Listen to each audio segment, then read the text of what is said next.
This is former TNA World Champion Raven, and you're listening to TNA Cross the Line podcast.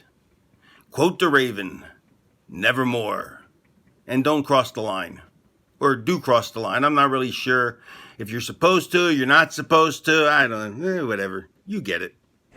TNA Wrestling. Cross the Line.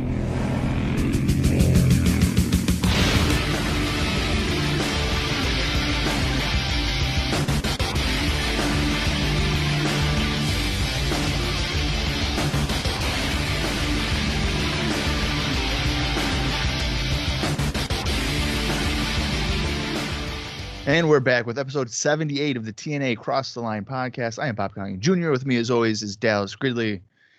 And Dallas, we've made it to 2004, and it's the second episode of 2004. Last week, we had an Ultimate X match.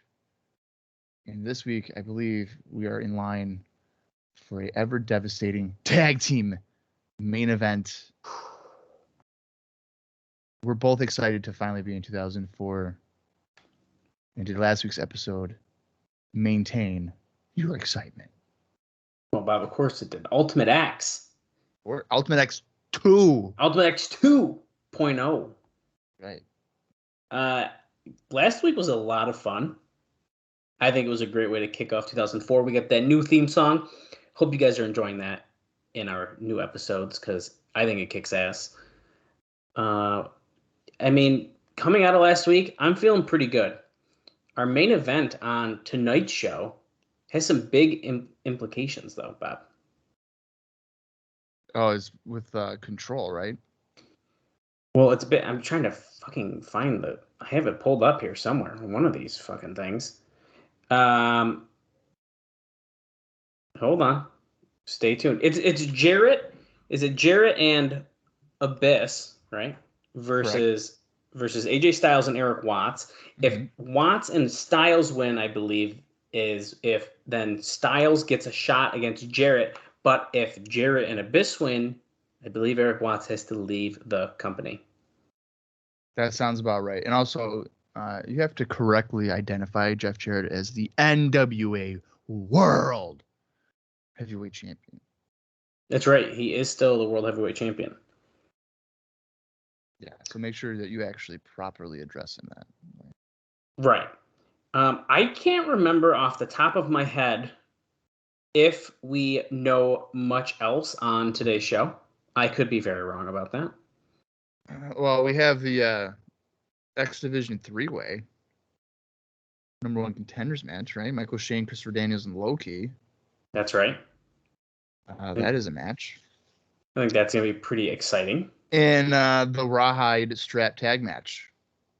That's right. I do remember that one being announced, I feel AMW against the Redshirt Security. Hey, you know what? The last Rawhide strap tag team match that we had with AMW in it was better than we expected. Now, well, it also had Swinger and Diamond. Right. And that is what made it good, I would say. Yeah. So with the red shirts, I don't know. Maybe this will be the best red shirt security match. To be fair, I mean, I like Legend better than I liked Ryan Wilson, so I already like seeing the red shirts more, but like I feel like they've kind of run their course. I feel like I'm over it. Like they're literally security guys and they're wrestling in matches. I don't need that anymore. Yeah, I mean, and I think that Kevin Northcutt really out of the. I mean, Legend's not bad. Like you said, he's far better than Ryan Wilson. But I think Kevin Northcutt could be a guy that, if given like a singles opportunity at some point in time, could maybe potentially shine. Because he's a big guy. Oh, yeah. He's okay at cutting a promo as long as it's like a sentence. That's okay. Yeah, it's better than a lot of people. Right. So yeah, I mean, I don't know. I tend to agree with you about the red shirts maybe being a bit stale. I mean, it's been a few months already. So. Right. And also remember last week as well, Bob, Jeff Jarrett has been trying to get people to sign to be essentially aligned with him. He sent Kid Kash around trying to get as many people to say, you're on Team Jarrett, because they're talking about, and we'll go over this a little bit more in depth as we go into notes from last week, but the dirty board of directors. And there's all these secrets, and they're gonna get Erik Watts out of here. They're gonna do it. So it's a pretty interesting developments there. And I was gonna say I can run through the card from last week quick too right now, but because that kind of led into one of my points here is that Kid Kash ended up butting heads with Chris Vaughn, and they had a match because of he didn't want to sign.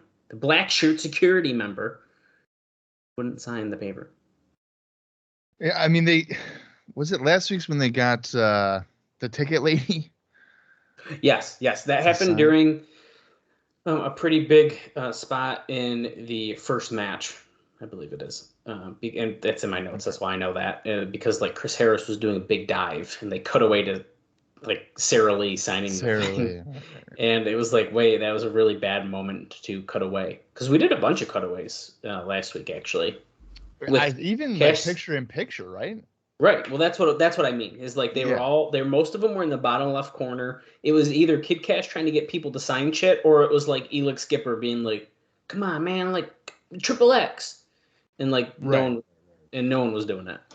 Come on, low-key, forget that time that Chris Daniels smashed your head open in the backstage area. What you talking? Yeah, who cares? What you talking about?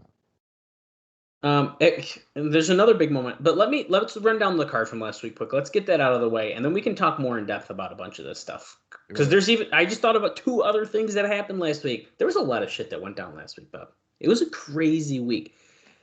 So in the opening match, Abyss and the Red Shirt Security defeated AJ Styles and America's Most Wanted in a 6-man tag match.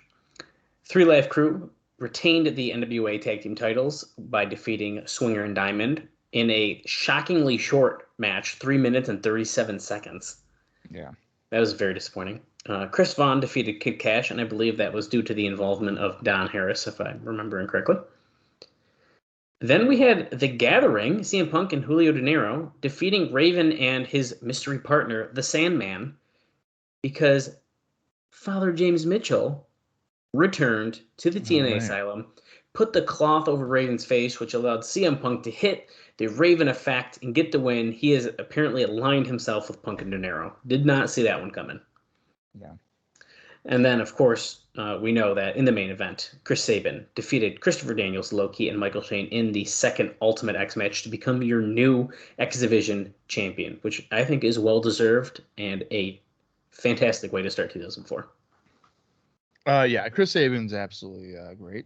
So I think as the new champion, he will be significantly better than Michael Shane in terms of match quality. Right. And the other big moment that I did not mention yet, and I'm sure we'll talk more about it, is the masked man that Erik Watts has apparently either brought in or something like that. And he went after Jeff Jarrett, and he kept his mask on. And Bob was saying, "Dallas, do you know who that is?" And nope, I didn't. And he said, "Do you want me to tell you?" And I said, "Nope." And so we don't know who it is.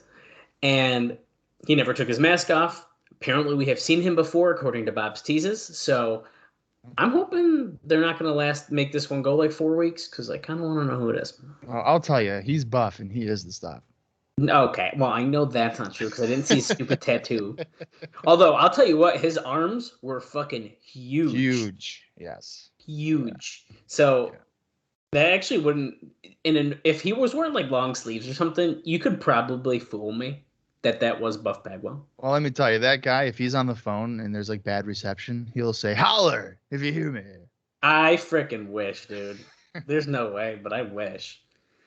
I don't think we can get that lucky. No, not yet. Not yet. We got a couple years before that. Yeah. So yeah, a lot went down last week. Bob, you and I gave it a thumbs up. We thought that was a great way to kick off the new year. I'm just getting right into this. I don't know if you had anything else to add before we started, but I just started saying stuff. Anything else before I do this? Oh, go ahead. Okay. What do you think the readers thought? Did they give it a thumbs up, a thumbs down, or a thumbs in the middle? I'm going to say they went with a thumbs up. Well, the majority gave it a thumbs down at 47.9%. 33.3% gave it a thumbs up, and 18.8% were in the middle. So I'm actually a little surprised by that. I am too. Do I really need to ask you what they thought the best match was? No, it's obviously Ultimate X2. It's Ultimate X2. And what do you think that was voted on as the worst match? Might be the same as what we were thinking last week. The tag title match. Yep. Yeah, I think it's a pretty unanimous how disappointing that was. And I think I know, in general, 3 Left Crew, they can be sort of annoying. And Bob annoying, he says. And Bob really doesn't like them. So I do not like them. I like Conan and Ron Killings. Hell, man? But I do not really like BG James, which, by the way, all I'm saying is VKM could reunite Bob. Road Dogg was just released. Speaking of just released, William Regal was just released. William Regal's also just released. Dude, what the fuck? I just saw this right now. Yeah, so when you guys are listening to this on January 14th, it's old news. We're just finding out. Breaking news. William Regal has been released. Unbelievable. So, he better show up in AEW and have some matches. Let's go. I bet you could still go. Maybe. Only if he's like... Bummer. Yeah. Not that he was wrestling. Was he even doing anything? Like on TV? I don't think he was a GM on NXT. When was the last time he was on that? I haven't watched it in a while, so I don't know. Oh, shit. Yeah, sorry. Well, maybe if you would talk to your buddy Mike, maybe you guys would be able to... He was on the last time I watched, which was probably maybe November-ish. October, November. Oh, that's not that long. So, regardless. Will we ever see William Regal in TNA, you think? Or No. No. Well, yeah. Damn it. And I'm pretty sure he's under contract the entire time. The entire time. I don't think there's any point. This is actually our first opportunity in 2021. He might come to Impact Wrestling. And I'll tell you what, if they're smart, they would get him as like their boss role. Because I like Scott D'Amore, but I'm real sick of seeing him on my Impact Wrestling TV show. Yeah. I'm sorry. Especially because he has not released Explosion like we've been begging. Exactly. And give, hashtag we want Explosion. Shout that out to Scott D'Amore on Twitter, please. Yeah. But speaking of bummers, Bob, let's just get it out of the way. Full transparency, Bob spoiled it, I think, last week and the week before.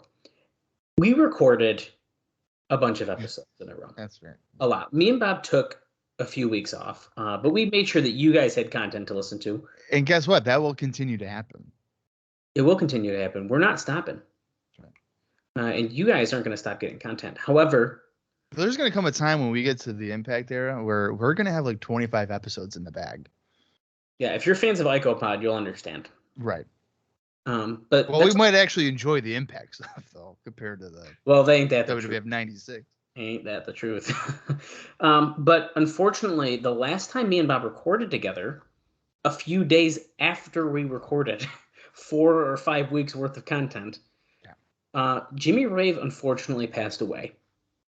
So if you're wondering, wow, they usually mention when Impact TNA alum pass away, why aren't they mentioning Jimmy Rave? Well, it's because we recorded early December and he passed away. I believe I just said the 12th, Bob. We just looked it up again to be sure. I think so, yeah.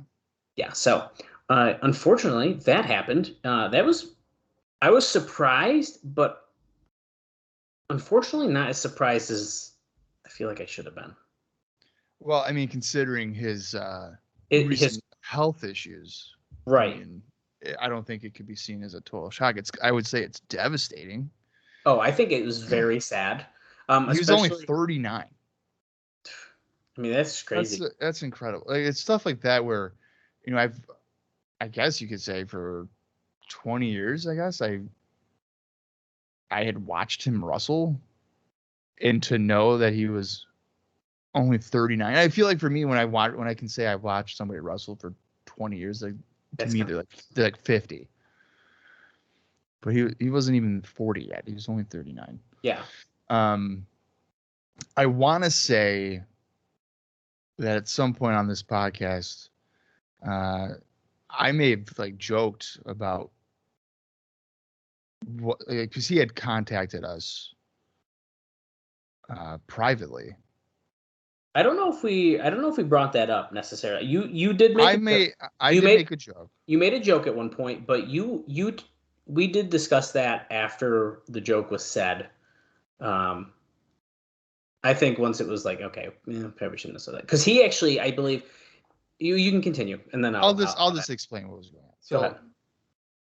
In professional wrestling, okay, I have gotten messages from various wrestlers seeking monetary things. Like, I've reached out to guys for interviews and stuff, and they'll be like, "Yeah, I'll do it for $20." And I was like, "Well, then no, I'm not gonna do that." So at one point, Jimmy Rave, before any of the disastrous and tragic medical situations, in terms of any amputations, I think it was after his arm. Okay, then maybe for us, but I know for me, I had been messaged directly before any amputations, and he was like seeking any kind of monetary support, and he'd be like, "I'll send you a DVD or whatever." And I remember joking about, wrestlers scamming people, and I think I even tied in like Mike Bennett, what he had done to you, and he has eventually made correct. Yes. Some almost 5 years or 6 years after the fact. So I tied it into that. Now, and I had heard that Jimmy, unfortunately at the time, was potentially scamming people. Like, he would promise to do something and then it did not happen. That never happened to us because we never entertained it. But in hindsight, when you look back at what was going on, it's like, oh shit, he's got something really tragically going on. Right. And it's very important to note that if I make a joke on a podcast, I don't mean it maliciously or anything of that nature. It's a joke. But what's not a joke is that Jimmy Rave was a fantastic heel in Ring of Honor. I don't believe we'll really get to see that heel work necessarily here in TNA. At least not the crown jewel version of his character. But yeah, I mean, I would say it was very it was sad. I mean, you don't want to see anybody experience the medical issues that Jimmy Rave was suffering from. Like you said, he had his arm amputated, and then which was sad enough to start. Right, and then shortly afterward, both of his legs. Yeah. And that was a MRSA issue. I can't remember who they tweeted it out, but they were suggesting that had happened because of his drug addiction. I feel like I saw. I feel like at first when he had his arm amputated, I feel like he squashed the rumor. Like, that's not why this happened. It was because of the MRSA. Blah blah blah blah blah.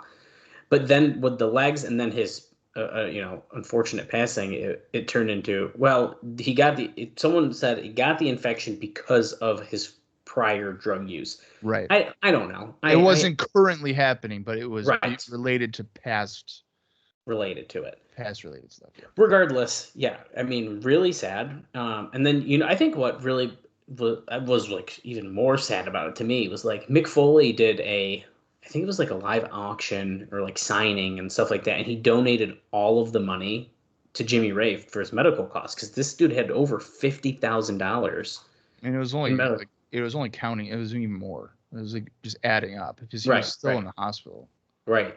And he paid all these medical bills. And so Mick Foley and stuff did all this, it was like awesome. And then you see that, I mean, it was only probably a couple weeks later, I feel like maybe a month. And then it's like, he died. I was like, oh, fuck. It's like, that sucks. Yeah, and then I saw something about I don't believe he was married. I think he had a girlfriend, and I guess she is not giving like possessions and money to Jimmy's children. Yeah, I've been seeing some stuff like that too, and I which feel like is it's fucked really up fucked because all that stuff would go to, I believe in a lot of states, most states, it'd go to the deceased's immediate family. And if she's not legally married to him in any fashion, it defaults to the children. Yeah. So I've seen things like that. I believe the children have even made a GoFundMe for, because I believe like that money would be going towards the funeral costs and for their Right. for their lives. So the whole situation sucks. It's really sad. And like I said, Jimmy Rave, I would probably say from 2004, maybe late 2004, 2005 for sure. 2005 to like 2007, Ring of Honor. If you want to see a guy generate just enormous heel heat in front of a rabid Ring of Honor crowd, Jimmy Rave consistently would do that. And he would like return various times in Ring of Honor, but that is like I think the greatest portion of the most successful and most entertaining run of his career. Obviously, in a few years, we'll see him in TNA on a more regular basis when he's teaming with Lance Hoyt as the Rockin' Rave Infection. Right. So we'll get there eventually. But yeah, I mean, it sucks. Jimmy Rave, only 39. Yeah, it's never fun to. Yeah, really, really crazy. Sad. Bob's going to be 39 next year, so I mean, that is not true. Oh. That is inaccurate. Well, regardless, all joking aside, rest in peace, Jimmy Rave. I'm sorry we're a month late about talking about your passing, but me and Mob needed a vacation.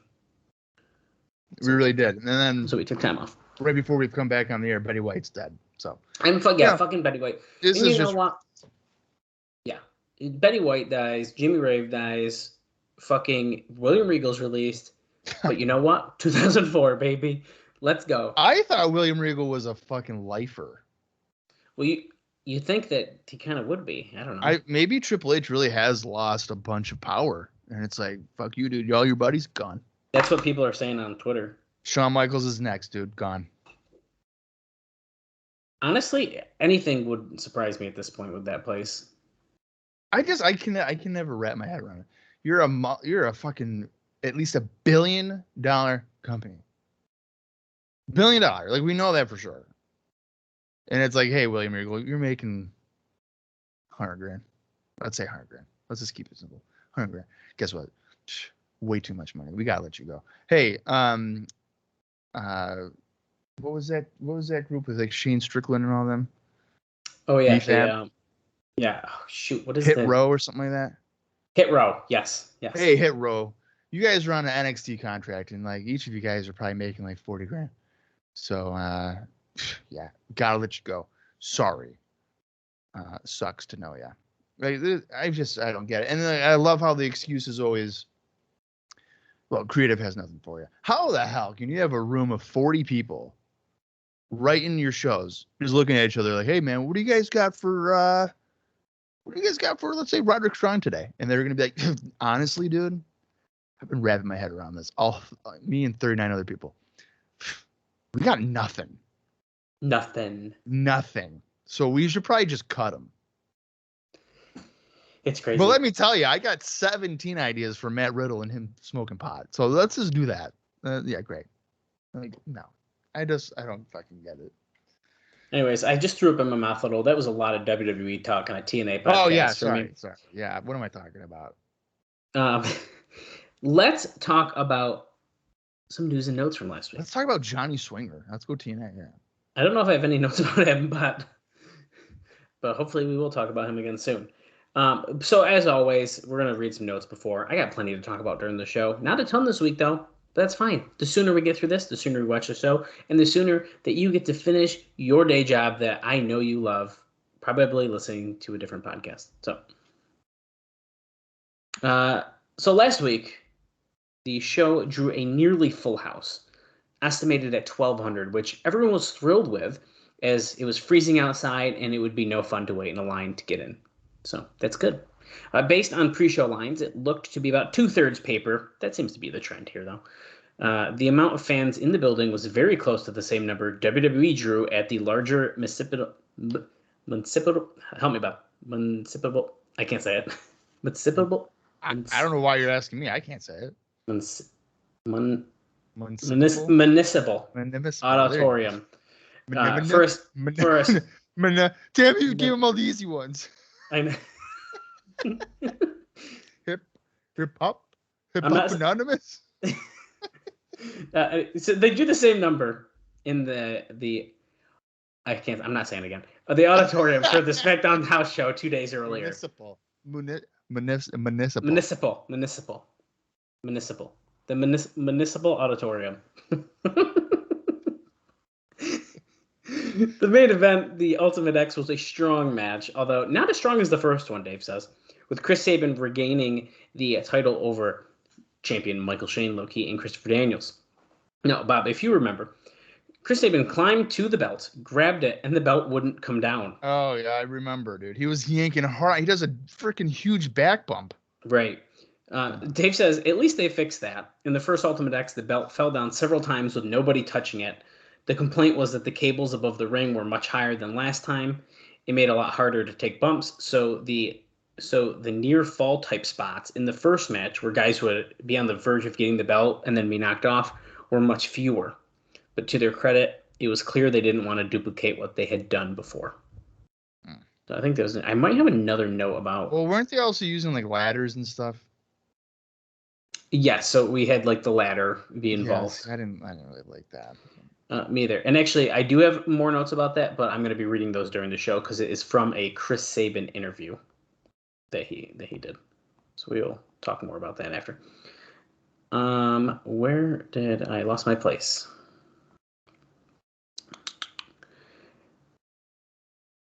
Here it is. So the main storyline involved the idea of the NWA board of directors being dirty, but Erik Watts is clean. Somehow Watts was supposed to resign as director of authority because of this, but he refused.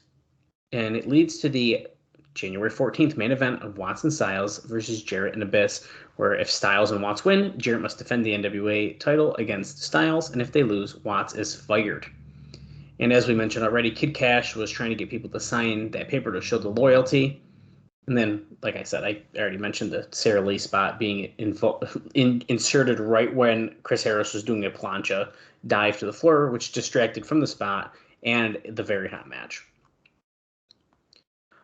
Dave also notes here that the show felt too much like Discount Raw, with being 26 minutes into the pay-per-view show before the first match started. And that the lack of wrestling, only 35 minutes total in a 2-hour pay-per-view, was noted by many, and not in a good way. Dave says, I'm not much on time spent in the ring as much as entertainment of the show, but the angles took forever. The only saving grace on the show was that the short Von Cash angle played out well live. The main event was good, and the opening match with AEW and Styles losing to Joe Legend, Northcutt, and Abyss was hot, but probably could have used 5 more minutes, particularly on this show.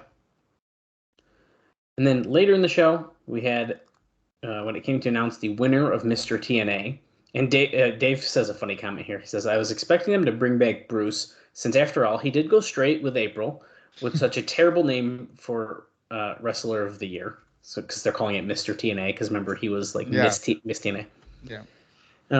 It supposedly on internet voting came down to Jarrett and Styles. Styles ended up winning. Remember, they showed the picture of them both like getting excited who's going to win. Jarrett was mad, pointing out that he'd held the title longer, took out the Tennessee Titans, which, by the way, was in 2002, and he took out Toby Keith, which also was in 2002. Yeah. That's fine. Yeah, that's fine. Well, here's the thing. Have we seen them since in 2003? No, we have not. So it carries over. And to pause, I agree with how long the angles were taking on the show that Dave says. I think the opening video package alone was like 6 or 7 minutes. Well, to be fair, I'll give that one a little bit of which I think we needed because of the 2 weeks and you're setting up the 2 weeks out. Yeah. But like the talking segment in the beginning where Jarrett was like, I can't wait to accept my award later. Right. I was confused, to be honest. Yeah. And mind you, we are talking and listening, so there's a little bit of confusion there in general. Sure. But I was confused as a fan, being like, "Wait, is he getting it now?" But really, it was to set up for an angle later. And of course, that's when they did the masked man thing and blah blah blah. Well, I don't even think we got the clarity of it until after the promo when TNA was like, "We're gonna find out who's Mr. TNA." Oh, I didn't. Yeah, no, for sure. As mentioned, Jim Mitchell returned under a hood. Raven and mystery partner Sandman were wrestling Julio De Niro and CM Punk. The masked guy did the ether on a towel gimmick to put out Raven. He did the unmasked, revealing it was Mitchell. The crowd was dead for the match, which is sad because the angle actually took its time. But there was some buzz when it was revealed to be Mitchell. So, yeah, I think it's good that Mitchell's back, but the thing is like I don't really think that Punk and De Niro necessarily need the mouthpiece because Punk obviously is, I think, good enough to do that. But maybe being associated will just in general be good for them. right, I agree. I'm gonna that was most of the commentary for the show. There's two more things I'm gonna mention in just a second, but I want to go back on my notes a bit because Dave starts the Observer here with a lot was quiet, although there are hints of a big announcement coming. Jeff Jarrett on the TV show teased it talking to this Thomas T lawyer character that they have on the phone. He's a phone character wanting to talk about the big news, but he told him he couldn't. Obviously, the original target date to start the WGN is mid-January isn't going to be reached. That's pretty fair to say at this point. This is also an interesting note. There's apparently a lot of talk that TNA is either close to or has signed a deal with, and Bob, you're going to have to help us out here, with John Dalton of Survivor to be a regular character. Do you know who John Dalton is? You are a Survivor guy. John Dalton is Johnny Fairplay. Oh. I should have looked that up. I would have known that. I thought he was just a guy in Survivor, so I didn't even think to do a Google with this. No, so I think this is right around the time. I think the last season of Survivor around the time. This is where, because I think what they're going for is like the most despicable reality guy because he fucking said his grandma died on TV and she didn't. Oh, that's the same guy? Yeah. Oh, shit. Wow, that just made so much sense to me right now. Yeah. I should have looked him up. I just thought it was a random Survivor guy, and I was like, Bob's going to know who. I'm going to let Bob talk about this guy. Well, here's the thing. It should be, I would say, I don't know a lot about Survivor. I really don't. Oh, I thought you did. No. I've watched the most recent couple of seasons with my girlfriend Sarah. Okay. But no, I mean I think that I think I might know like 4 guys. I don't know. I mean, maybe like a couple girls, but yeah. Okay. And Fairplay's one of them. Him and Boston Rob. Yeah, I don't know who that is. Boston Rob. Okay, so going off of this, so they're trying to get him to be a regular character, and this gets interesting. And apparently, Roddy Piper has had no problems with that. Now, hold on for just a second. We're going to touch base on that. If so, they better get Dalton out there fast because his 15 minutes are ticking away, Dave says. And they kind of talk about him and about his appearance on Howard Stern and blah, blah, blah. Now, this is about the Piper stuff. So it will be interesting because Dalton used to work for Roddy Piper, and the split was hardly amicable. The two were in a bad auto accident together, and Piper claimed that Dalton was trying to kill him. And Dalton said a lot of negative about Piper. Piper even threatened legal action regarding Dalton at one point. There were reports that Jarrett was trying to work this all into an angle as well. When was this? I don't have dates on when it happened. But apparently they used to work together. They got in a bad car accident together. Piper thinks he was trying to kill him. Oh my God. And so that's where it's like, oh yeah, Piper doesn't care that John Dalton is coming in. Oh, great. I can't wait for the Piper's Pit with Johnny Fairplay.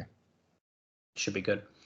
Yeah. Also, last week, you won't believe it, Bob, but Bob and Janice Carter, the owners of the company, were there for the first time since the anniversary show. But nothing much was said about them being there. They were just there. They're just hanging out. They were just hanging out, apparently. I think I got two more before Explosion and watching the show. So not too bad today. If you remember, Bob, we did see a video package last week about AAA and IWA, and I think it was just IWA and AAA. I thought there might have been one more. But Juventud Guerrero was plugged on the show in that video package of AAA and IWA. But he won't be available until early February due to the current NOAH tour and Mexican commitments. But it does seem that Juvi, the Juice, will be back in the TNA Asylum sooner rather than later. Juice. I think that's pretty exciting. I'm for it. I mean, I've enjoyed his run in the couple matches he's had. Me too. Also, and I'm pretty sure this was last week. Do you remember in the crowd, Bob, there was a specific type of fan that was all over the crowd? What was it? They might have been dressed like clowns. Oh, yeah. The Insane Clown Posse. The Juggalos were flooding the Asylum last week. Well, that's because the Insane Clown Posse was scheduled to, at first, on the January 7th show, and put the word out themselves, but the deal fell through. And about 24 fans painted up like ICP were in the crowd and chanting for ICP during Explosion. They were in the ringside area and noticeable on camera. We did notice that, of course. During the main show, they didn't chant at all for ICP. Of course not. I knew something was up because the entire hardcam side, the upper left side, was all ICP fans. Yeah, kind of weird, right? And we talked about the rumors, so they definitely heard the rumors, and it's because they put it out themselves. Right, and then it fell through. Yeah. Okay. Yeah. But yeah, let's talk about Explosion. Now, before I talk about this week's Explosion, last week was a little messy on Explosion, remember? I said there wasn't really one, but there were some matches that were potentially filmed for it, blah, blah, blah, blah, blah. Well, Alvarez has what happened on Explosion written down. So I'm just going to read that to kind of cover our bases before I talk about this week's recording for Explosion. And so this might be what we said last week, but I'm just doing it. Let's cover our bases here. Sonny Siaki defeated Dirty Money, who has no relation to Easy Money. He says he doesn't think so, at least. Who the hell is Dirty Money? I don't know. Elix Skipper defeated Justin Cage. Glenn Gilberti and David Young defeated Sean Lee and Matt Power. And Kid Kash beat Matt Sydal in a really good match. So I do think we did mention a couple of those, but I wanted to just make sure we had our bases covered for that, just to be safe. But besides that, there were a couple more matches that took place. Let me pull up my rate sheet here. So these were taped on January 14th, 2004. According to Cage Match, this is Explosion number 62. And it aired on January 17th, 2004. And it featured the following 4 matches. Sonny Siaki and Trinity defeated Chris Hero and Poison. 3 Live Crew, all 3 of them, BG Conan and Ron Killings, defeated Delirious, Dylan Cage, and Vordell Walker. Chris Sabin defeated Gutter. Like, I don't know if it's like he's like guts people or like the gutters on your house, but I think Gutter. What a great name. I don't. And Shark Boy defeated Jimmy Jacobs. Yeah, okay. Kind of an interesting one. I don't know if I saw that coming right there. But Bob, that's what I got before we kick off this show. But what I do want to say is if for some reason you're like, sometimes the notes they say during the show, they're kind of boring. They don't really talk about nothing good. Well, there's some good stuff I'm going to talk about. That was me from my burner account that I messaged you with, so don't take it personally. Listen, there's some pretty interesting stuff. There are people who used to be there people about talking about some money. You remember how we talked about Kevin Nash last week? Yeah, we're going to talk about him more during the show. So We're gonna what? we're going to talk about Kevin Nash. You're talking about Big Daddy Cool? Big Daddy Cool. Oh, Silver Fox. And you know what? We might talk about him in the first 7-minute video package. I don't know. Oh, I don't know what's going to happen. oh, all right. Maybe not. All right. Well, hopefully you back up what you're spitting out. You better not I bait and hope switch so. us. I hope so. I do have Kevin Nash notes. I mean, that's not a joke. Oh, okay. That's good. All right. Well, that means it's time to do this. It is the January 14th, 2004 weekly pay-per-view for NWA-TNA. If you want to watch along, head over to Impact Plus or go into your garage and find your old VHS tapes and that VCR that you think might still work. Plug that sucker in and put it in. Or, hey, I'm not going to suggest you go get a torrent, but it might not help. It might not be a bad idea to do that. But you probably should just sign up to Impact Plus and maybe support them, even though it is an incredibly difficult thing to sign up for. And I will not confirm or deny if we technically use it. So I'm going to count down from 5. And when I say play, hit that play button with us to watch along, or just listen to us try to make sense of some 2004 TNA. So here we go. 5, 4, 3, 2, 1, play. The winner of Mr. TNA 2003. It's gotta be me, Jeff Jarrett. Yeah. I hate when they do this like cinematic look for these where they like stretch it out with the black bars to make it look like a movie, but the video's stretched out on it. Yeah. Okay, Bob, you want the Kevin Nash note now, or you want to wait for it? I'm really concerned that Steve Corino got released today, but it could be because his wife or his sister got fired. Okay, that didn't answer my question. Well, he has a heartbroken emoji, and I'm thinking it's because of her. All right, go ahead. Sorry. No, now I'm going to make you wait for the Kevin Nash one. Instead, I'm going to give you a note about Jimmy Hart during this video package from last week that we just talked all about. So even though Jimmy Hart hasn't been at the show in several weeks, he's still involved in some form on a business level. There is still talk about doing that show in Fort Campbell, Kentucky in a few months, which may be a show Hogan would make an appearance at because of the guaranteed great response and no pressure to sell tickets, so no risk of failure. At this point, Hogan's focus is still on his daughter's career, and he hasn't really talked to anyone in specifics about any wrestling dates.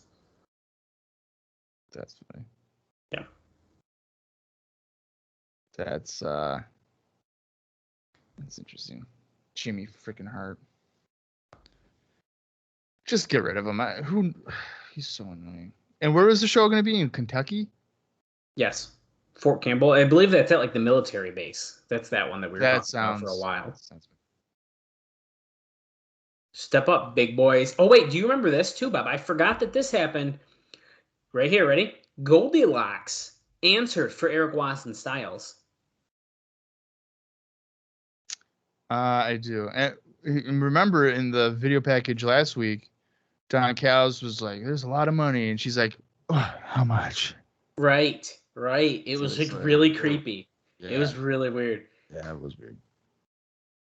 Here's Watts and Goldie talking with Weird Mask Man. That looks like Relic if I've ever seen a black Relic mask. Look at it. That's true. That's a fucking Relic, guys. Relic is here in the TNA Asylum years before you would have ever thought. He looks like... Oh my... This video is making that man look very large and not in a good way. We're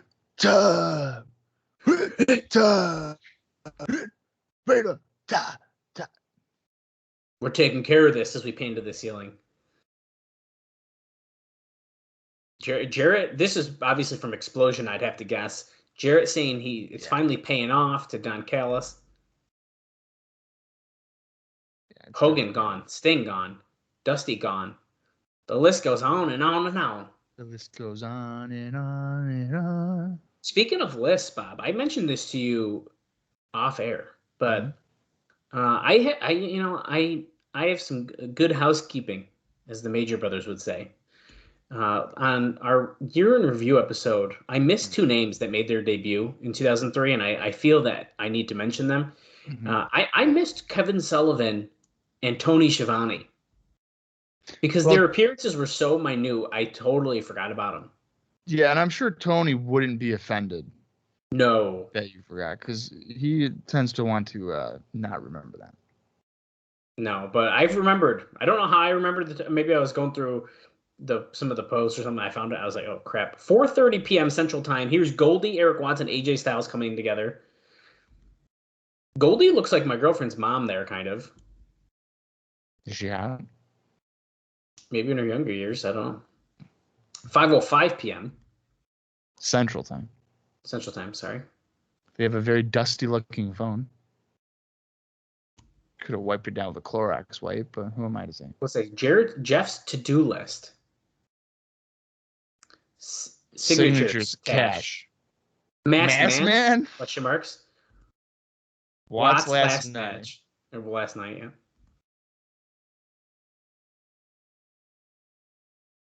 Oh.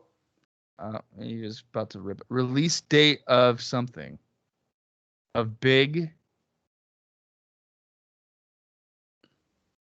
Who, and then there's another. So there's a release date for something, and then who something. Tom is telling him, be careful till he gets his full report of who to fire. It says big something. I bet you. Does it say Big Daddy Cool on it? No way. Don't worry, I'm sure Tom. at some point he'll like bring it up. Oh, release date of big news. Okay. I'm sorry. I'm in Kevin Nash mode. Yeah. Oh, speaking of execution, Kid Kash. I wonder who's playing Tom here. Because I don't think we're ever going to meet him. No, probably not. If I had it, I would just maybe think Tony Falk. Oh. He might be the guy. Completely making that up. I have no idea. But I know he's been working with TNA, right? I feel like I've heard that, yeah. Yeah. I like it's who to quote unquote fire. Wait, he's saying that we might get the big news tonight. I feel like he's just gonna do that to tease it. Oh, the new limo. Mr. Callis is in the limo.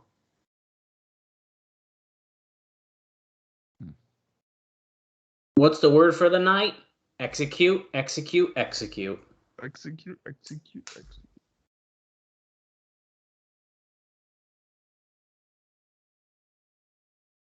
Now listen to this. Listen to this music. What is this? Listen to it. Are you ready for TNA? Are you ready for the X Division?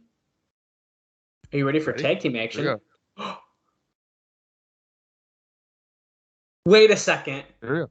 Right? Are you ready? What?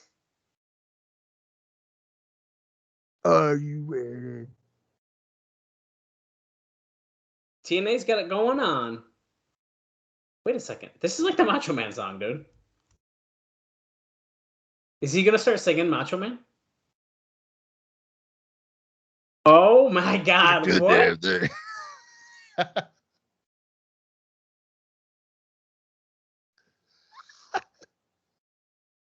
Is this Bob? Is this dubbed over?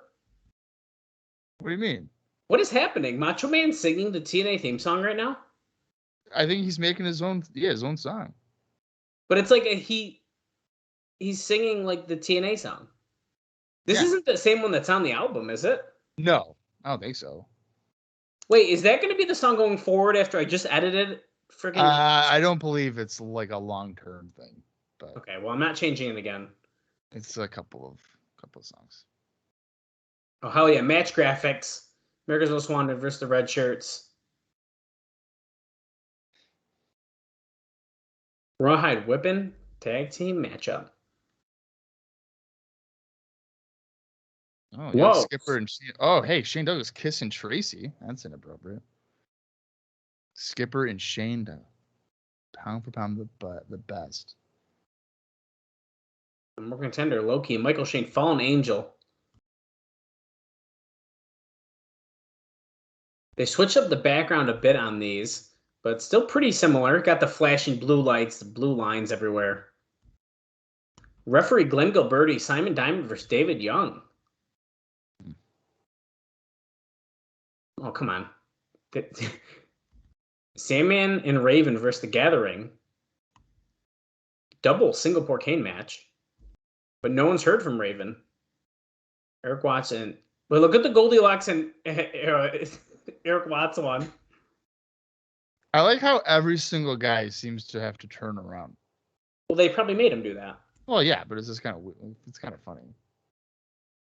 The belt like I'd rather have them be looking down and then look up. Yeah. Hey, we're getting word something's going on in the back as we're getting a view of the straps. Wait, what's this? The masked man is beating up Jeff Jarrett. He's got a lion on his shirt and his arms are fucking huge. I've never seen that man before, Bob. Dallas, I am telling you right now, you have seen this man before. I've never seen a man that big on this show.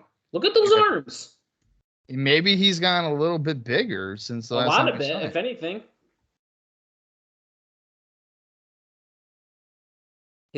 His name is El Leon. El Leon. That's who's in the mask. El Leon. Yeah, but it's a man that we've seen before. Is he gonna stay masked forever? No, I don't believe so. So El Leon and Jeff Jarrett fighting in the ring right now. Whoa, look at that. Swinging side slam. Out of like a fireman's carry. I thought it was going to be a TKO. That was kind of cool. That's Red shirts are in, fighting El Leon, but he pounds them both on the back. Double clothesline to the red shirts. The referees can't do shit. That looks like Relic. I don't care. Insecure by Jeff Jarrett. Legend comes in with a back suplex clothesline combo with Northcutt. That was a weird looking clothesline by Northcutt.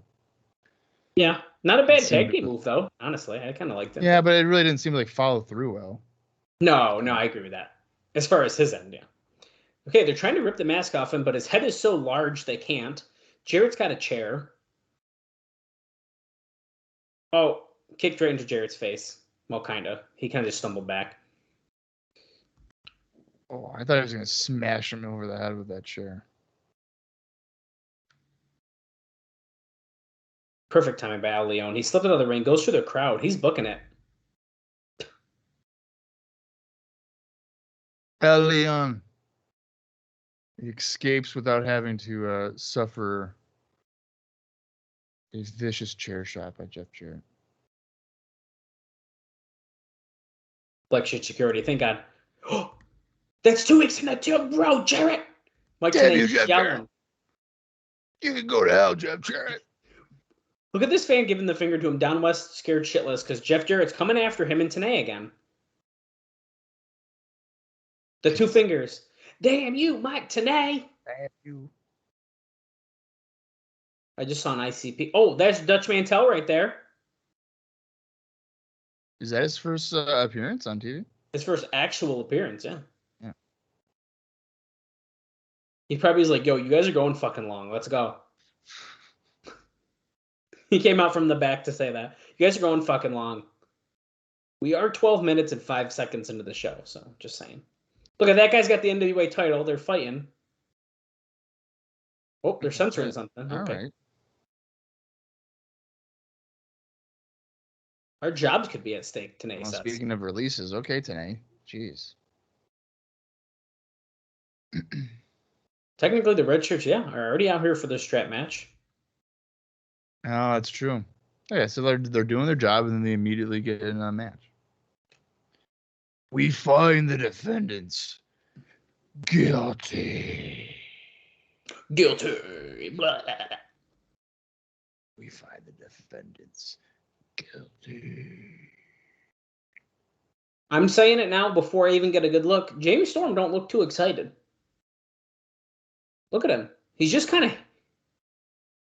Yeah, he just looked at Chris Harris like, you ready to fucking job or what? Yeah, I don't know. He does not look thrilled.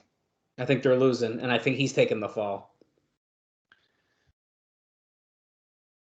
Look at Chris Harris. Chris Harris looking like a star. He's getting thicker. He almost tripped over the rawhide strap, but that's okay. Oh, we're going right at it. Remember, those straps are attached to each rope. There's 4 straps. I'm sure they'll get broken off, but they are attached to the ropes. Brawling ringside, getting whipped against the guardrail, slamming heads on the guardrail. This is fucking. But this is just. It's just pinfall, right? That's how you win. There's nothing you have to actually do with the strap, right? Right. Which kind of, renders it useless to me, but whatever. Yeah, you just get to beat people up with it. What's the point? Okay, we're in the ring now. Harris is with Legend, throws him in the corner, whips him to the other corner. Is Legend looking like he's letting himself go a little bit, or what? I'm going to give him the benefit of the doubt and say it might be the shirt. But all right, well then explain the pants then. Baggy pants, man. It was the style in 04. There are cargo pants, Bob. I mean, look at them. They got 5 pockets on each leg. That's true. No, the pants are definitely the pants.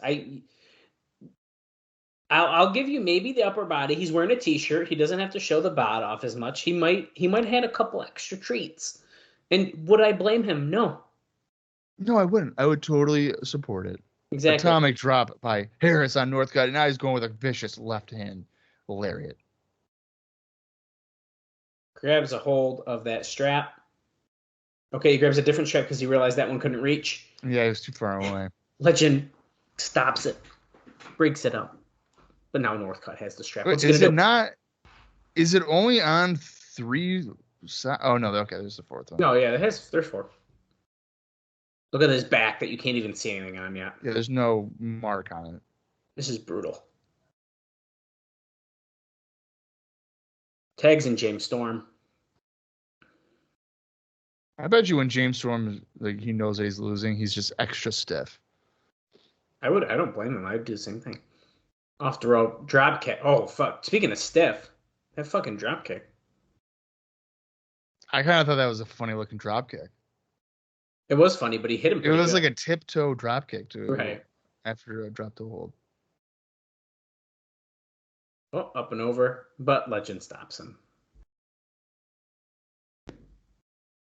Where could Raven be? No one's heard from him. No one's seen him in the building. Legend whips James Storm over. Well, why would they see him in the building? It's not like he's Abyss and lives in the freaking boiler room. That's a good point. Tilt to whirl. Nope. Storm out. Ducks the clothesline. Comes back. Pop up. Hurricane Rana. Knocks Northcutt. Well, he didn't knock him off. He tried, but he did. Oh, there he goes. He fell. Oh, he fell. He didn't want to take a bump. Oh, Legend with a running punt to the ribs of James Storm after Northcutt tripped him up from the floor. When the total landscape of total nonstop action could change for 2004. That's tonight. Oh, big splash by Northcutt. I still don't understand how Erik Watts became an authority figure. I don't know if that was properly explained. They were desperate? I don't know. I don't know. I don't have an answer. Could you imagine TNA, like if this was like a legitimate thing, the TNA officials like, who could be a guy that could really turn it around for us? Like he knows wrestling. Erik Watts. Grew up on it. Erik fucking Watts. Have you guys seen his WCW Saturday night stuff? Like 99? Top tier. He had a great match with Liz Mark Jr. I think he knows what he's doing. And don't forget his great tag team in WWF, Techno Team 2000. I mean, they were pretty good. Yeah. They made one Raw appearance in 95, and we never saw them again. Actually, we've seen them like once more since then. Whatever. Northcutt's like, dude, just tag me, and Legend like wouldn't do it. Instead, he wanted to choke him with a tag rope. Mind you, he has a leather strap right next to him. He could have just grabbed the strap instead of the tag rope and choke Storm out, probably a little bit more viciously. But whatever. Can't have it all, Bob. Clearly not. Listen, I'm really distracted about something during this match here. It's a drop toe hold to Northcutt's knees. Storm happens. What are you distracted about? You still have Christmas decorations up, and we're like mid-January. It's not mid-January. It's January 5th. 14th, January 14th. It's a Friday. It's the 5th that we're recording this. And well, we didn't put them up till later, so I have allowed them to be up longer. Okay. It's something that Sarah would like, so we're doing it. Now, should maybe the tree be taken down? God, Yeah. I'm so glad I can't see that. Okay, we're both down. But the Is Storm gonna get decorations, that's fine. Okay. Okay, Harris is in. Goes after Legend.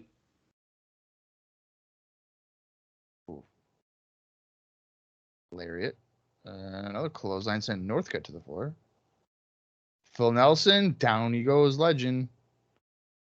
Chris Harris, he's on fire. He knows exactly what it's going to take to win this match. Now he whips Legend over the back with the strap. Now he's wearing a t-shirt. You know, I haven't been whipped by a strap before, but if I'm wearing probably 2 layers of shirts, it's probably not going to hurt that bad. That's a good point. Maybe that's why he's looking thick tonight. Maybe he's got double shirts on or triple shirts. And that is like such a heel thing to do. The red shirts both having t-shirts on. So it's probably not going to hurt him as much. Oh, that was unique. Harris held the strap out and then Storm whipped Legend into it, and he like essentially got clotheslined by the rope that the strap is holding onto. TNA is so innovative, I tell you. They really are. Oh, there you go. Northcutt he's got his shirt ripped off. He was trying to show off the bod one day, so I'm not surprised that he just he probably wants to show off that physique he's been hiding. Wow. But he's getting whipped the shit out of by Harris right now.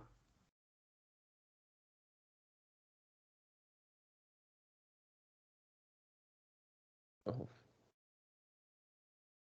They're gonna snap his neck.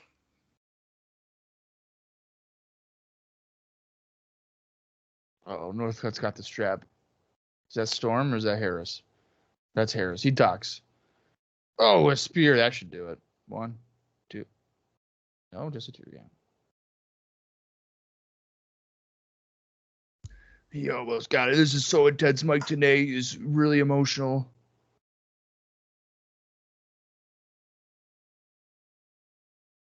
He's got the sharpshooter. Could we see a Tennessee screw job?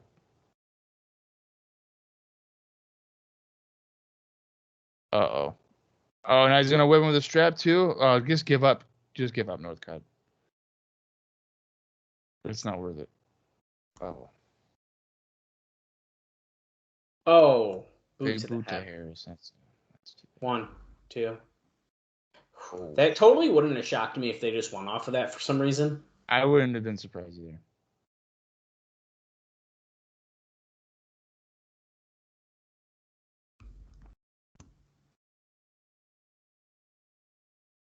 Roller coaster of momentum. Okay, they're tying up Harris around the neck.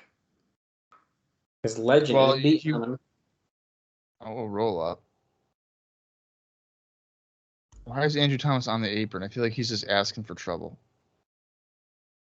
That was a fast count. Don't worry, Northcutt is on the case. Oh, he's going to hang him over the ropes because you know what? Well, he almost missed him, but they're gonna do the Dream Blood Death Gallows of Retribution. They freaking love doing this. They did it so many times in 2003. Maybe it's a Vince Russo like kink or something. Asphyxiation. Yeah. And you know what? We misread James Storm this week because they won. Oh wow, we are assholes. Yeah. I take back everything I said. This is a rough year.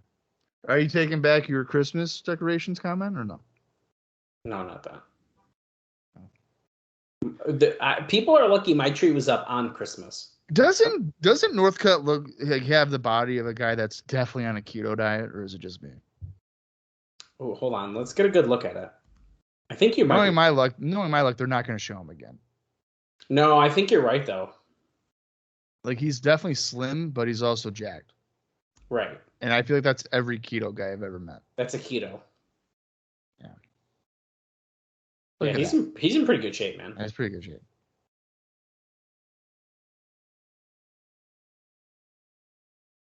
We're gonna relive the moments of Ultimate X2 now. Oh, great.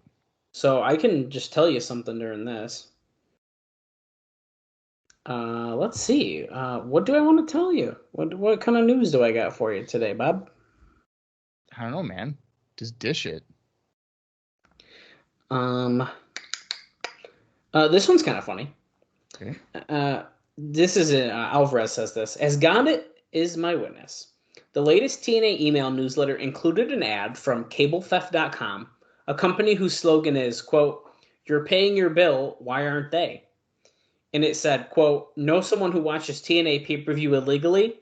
Increase your good karma. Turn them in here." What are friends for?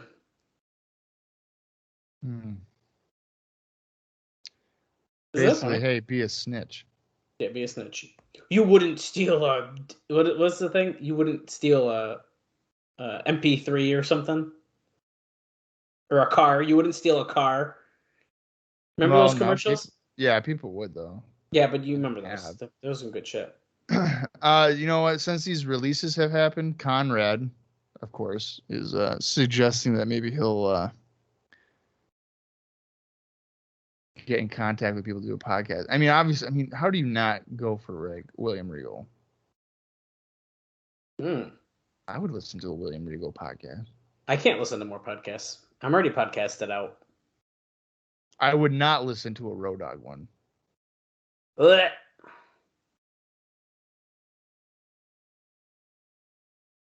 Oh boy, I don't even want to think about it. So, Road Dogg, tell us about your tag team with Kate Quick, WWE. That was fun. You did that for about 3 months, and we're going to make a 4-hour podcast about it with a 2-hour ads on it. All right, God bless. Do it. I did enjoy your comment today of 20-minute front-loaded ads, but hey, at least they were front-loaded. Yeah, but then there was still more ads in the show. Yeah, that's bad. So it's like, and they did a live watch of the January 4th Nitro, which, I mean, I guess they're done with Crockett. So they're doing like more of what they were doing in the past, so like random shows or whatever, which is what I enjoy. And we're still listening with a highlight video. That's why I'm just talking about. Yes, we are. I mean, we're still. I'll tell you what, dude. The camera angles they're showing in this are pretty cool, though. They're not the same ones they were showing on air. Are they going to show the complete struggle, or are they just going to show him on the ground? Oh, okay, there we go. Of course, edit that out. I would have kept it in. I honestly think. I think it adds to the match. Like, I can't get it down. I'll be honest, man. I actually really liked it. I thought it was a really good moment, and it's not something I'm going to forget. The way he was bouncing, like, give me this fucking belt, I loved it. I hear someone talking. Oh, it's Sabin. Probably from Explosion here. Just 1 or 2 moments in a man's life. He can look back and look at everything he's done, see what he's gone through.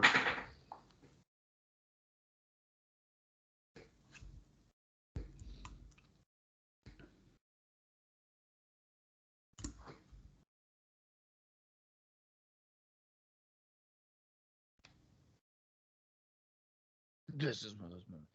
Everything that I've gone through since the first Ultimate X. Everything. In the second Ultimate X.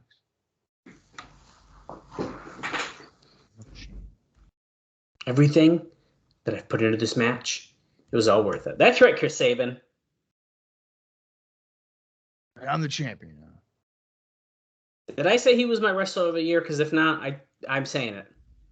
He's your wrestler of the year for 2004. No, I'm kidding. Already doesn't say. Backstage, Scott Hudson talking to Michael Shane Douglas, and Tracy, the team of Shane Douglas with Tracy. I actually am pretty shocked that Scott Hudson is still here. I really didn't think he was going to be here this long. I wonder how long he is here for. Mark of the Champion is his response of how long it takes to get back his title. Is he injured? Is that what he's showing off, his injured arm? Is he taken after Shane Douglas with having injured elbows and arms? He is part of the franchise. That would be great. I've been living it for 20 plus years.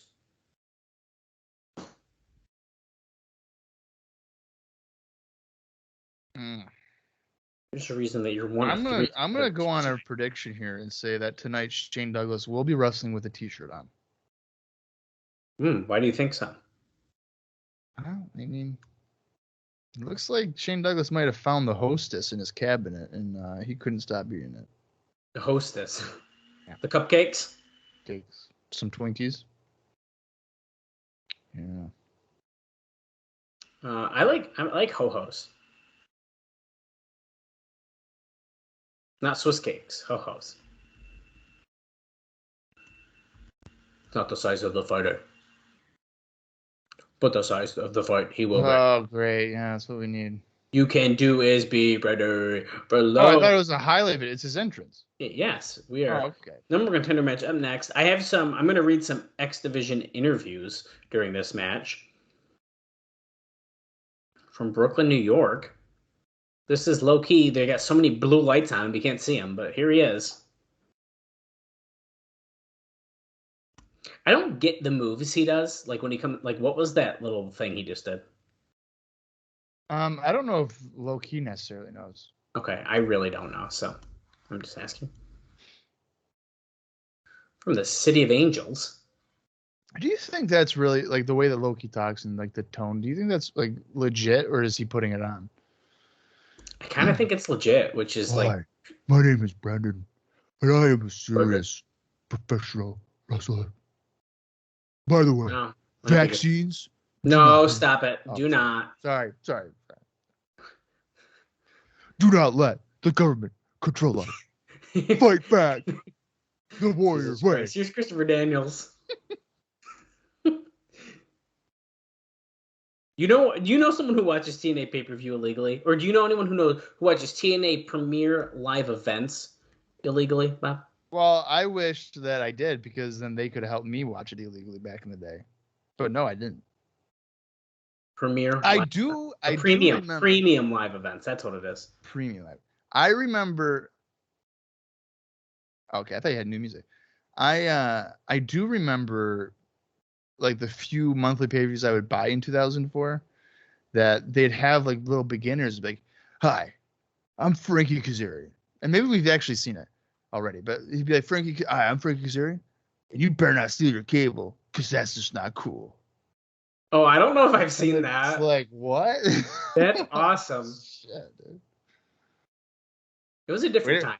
Way to make me feel bad about it, Frankie. Jesus. You can't just Google TNA pay-per-view stream on the internet and, hopefully you don't get a virus back in 2004. Not as easily, at least, I would say. Don't know. I wasn't doing that in 2004. No, I remember I downloaded like a 1990 Madison Square Garden house show between Mr. Perfect and Roddy Piper, and I got a fucking virus on my computer. Nice. And I was pissed. Because it wasn't even that good of a show. Of course. So it wasn't even worth it. Yeah, like, damn it. I just wanted to like complete the run of like 1990. And it's like, oh, malware alert. And I'm like, are you freaking kidding me, dude? Like, who puts that in there? Only Bob can't get out of the 1990s. Late 80s, early 90s. He can't do it. It's true. I can't. I'm stuck in it. Even back in 04, Bob was still stuck in early 90s. He won't stop watching it, guys. I've been trying. I can't and I won't. How many times have you watched like 90 through 93? Oh, well, Sandman's wondering where Raven's at. He's smoking. Look at his bandana. Look at he's in Raven's lair. Look, there's a skirt. Is that Raven's skirt up on the thing? It is. Mm-hmm. Damn it. To be honest with you, 90 to 93 is not really my go-to. I feel like that's all I ever hear you talk about is like 91. What? No. I am more of I would say a 96 to 2000. And it's usually WCW.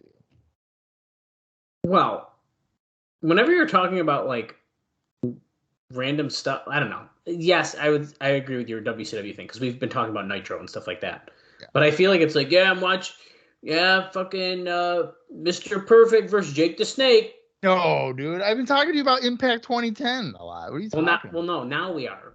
But I mean, in general, like if Bob wants to relive fun, he puts on 1990 SummerSlam and No, like that kind of shit. no, Not for me. no, We no, haven't no. even talked about this match, but Michael Shane just Oh, tossed Loki out of the ring, which then he hit a suicide dive onto Christopher Daniels. Chris Sabin is watching from the crowd, I guess, wearing a beanie. in a beanie. No, you know what? I want to clarify here. I tend to watch like WrestleMania 8 if I want to have some fun. Or WrestleMania 7. Whatever. SummerSlam 91. Whatever. So Chris Sabin was on the interactive radio show. Chris Sabin was? Yeah, he was. What did he say? He said he was feeling fine after the Ultimate X2 match, despite his back hurting a bit. And he says, quote, "I didn't think it was ever going to come down," he said regarding the belt. "I had a death grip on that thing. There was no way I was coming down without it." He revealed that they used electrical tape to keep the belt up this time after it had fallen twice in the first match. He said while it had always kind of been considered a curse to be considered a cruiserweight, he didn't mind. Plus, he knew he wasn't big enough to be taken seriously as a heavyweight. At least not yet, Chris Sabin. He talked about the first Ultimate X match, saying that the first time everyone got to hang from the cables when the match started. Apparently, instead of using... sorry, let me reread that. I was getting stumbling on my words listening to our show we're watching as well. He was saying that the first time everyone got to hang from the cables was when the match started in the very first one. Because apparently, instead of using light stands, they initially tried using poles.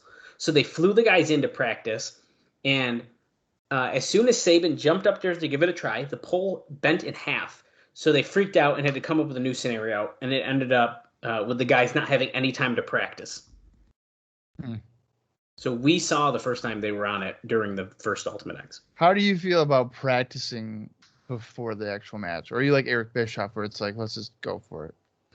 I think if we're talking very specifically the first Ultimate X, can I even climb across this fucking thing? I think that I don't have any problem with that. Okay. Well, when I springboard kick there by Loki as Daniels held Shane. Is it a Triple X reunion? Oh, Bob, I didn't even think about that. Elix Skipper is definitely going to be coming out in this match. Yeah. Prime time, nice baby. I knew tag team move. That is a good tease, though, if that's kind of what they're hinting at with that. I like it. Just for the record, people are probably wondering, hey, Bob, where are our indie notes? Oh, my God. I meant to ask you after the first match. Here's the thing. There was nothing in the first match, so don't worry. See, I'm on it. Fantastic. I am on it. Well, can I finish my interview thing real quick? Oh, yeah, go ahead. Sorry. I only have one more, and he's not on the show, technically, so I'm just going to read it now. Because it's about Frankie Kazarian. You just mentioned him, but we haven't seen him in a while.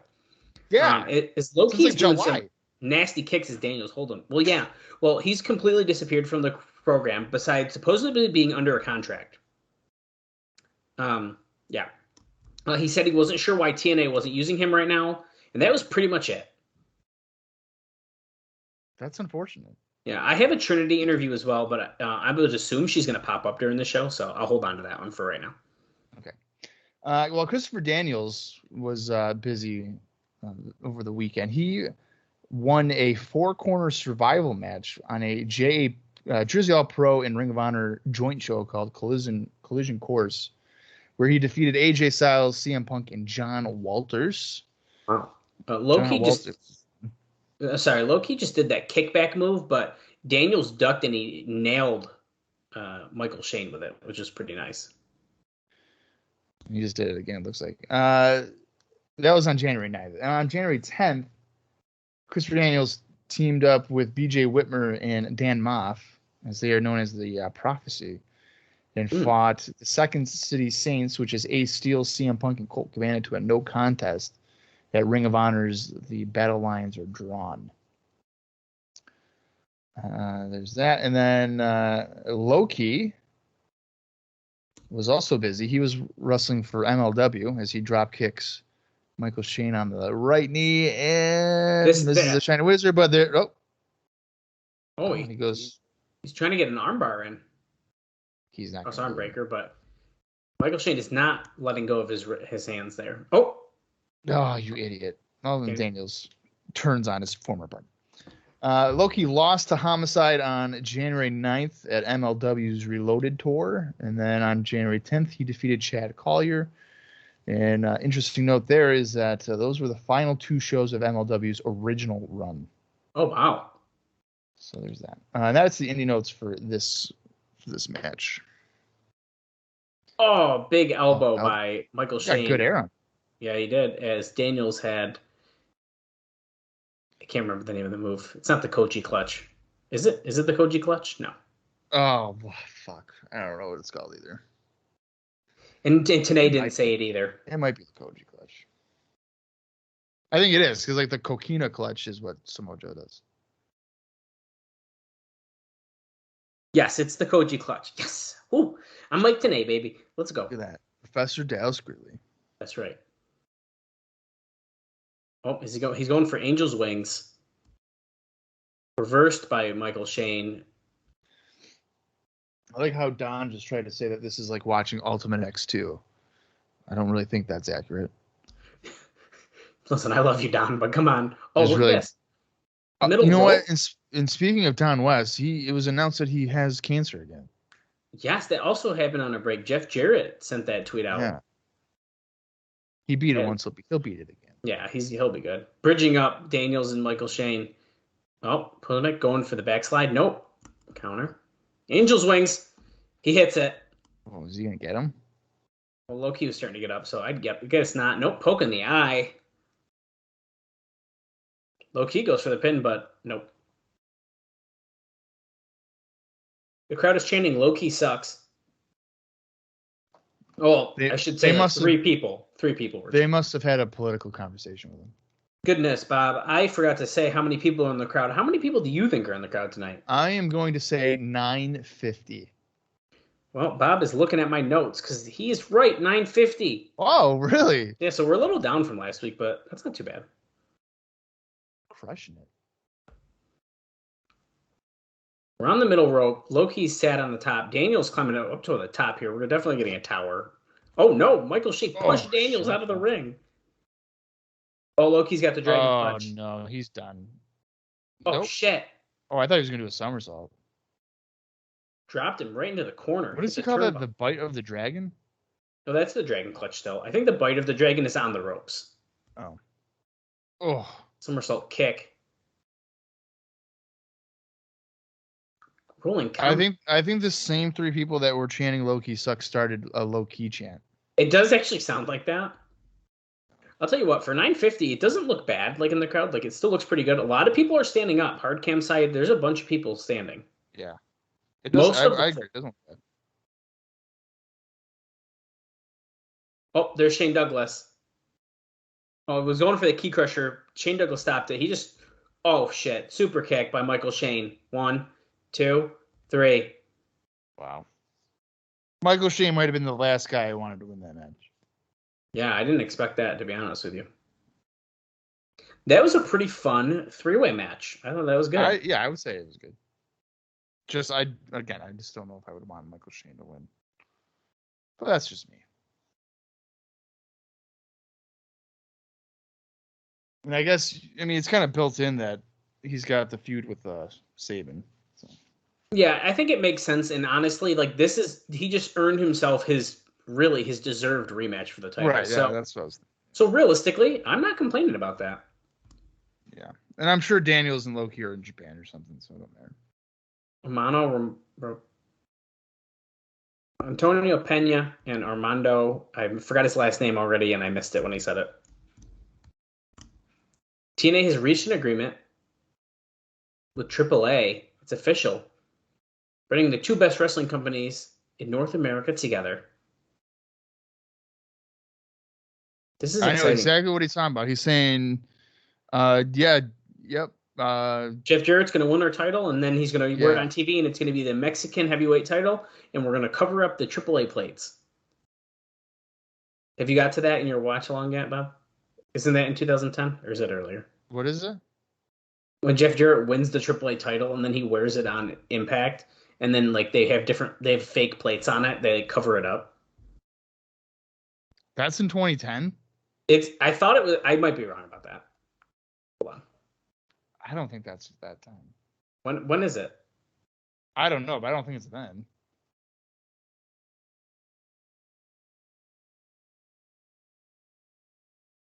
Oh, is this like an X Cup thing or something that they're talking about? 2011.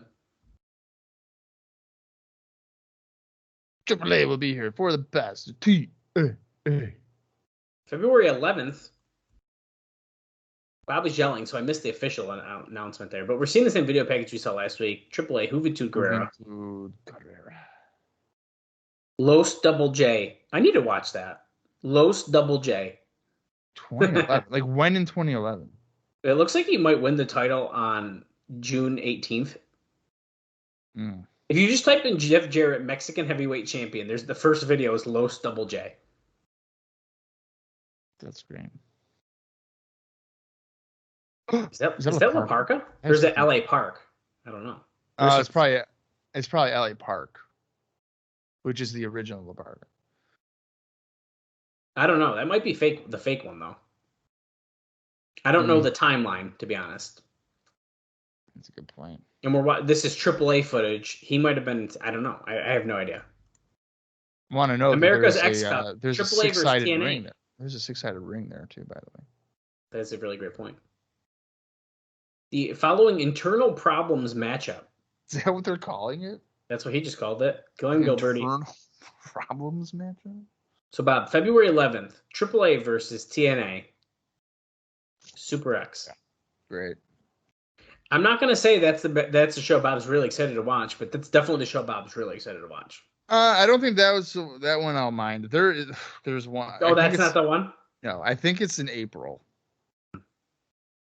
Because I actually like looked it up recently to like brace myself, and yeah, I believe it's in April, where it's like, oh my god, okay, that's gonna be a rough 2 hours.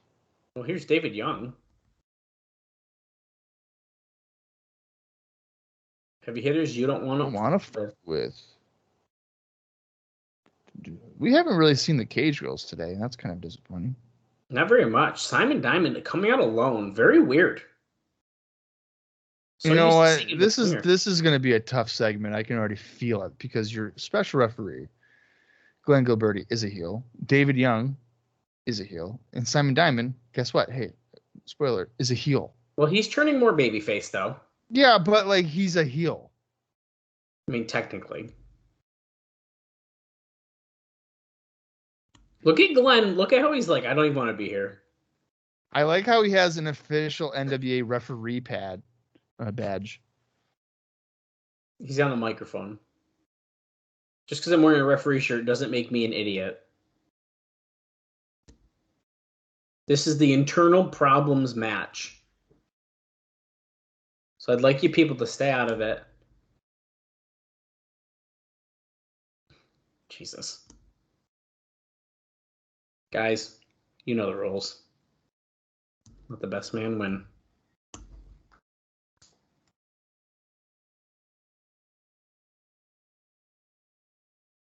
The loser's out of the group. Shake hands and come out fighting. Code of honor here. Oh, Code of honor. Simon Diamond says no. He slaps the hand away. This is now a fight without honor. Yeah, it really is. Tell you what. It's about to be. David Young just slaps him in the face. Slapped him. Tackled him. Bob, I'm afraid about what they're about to do right now. I think David Young's about to win. Yeah. Because I feel like Glenn's going to be like, oh, Simon doesn't listen to me, and David will do anything I want.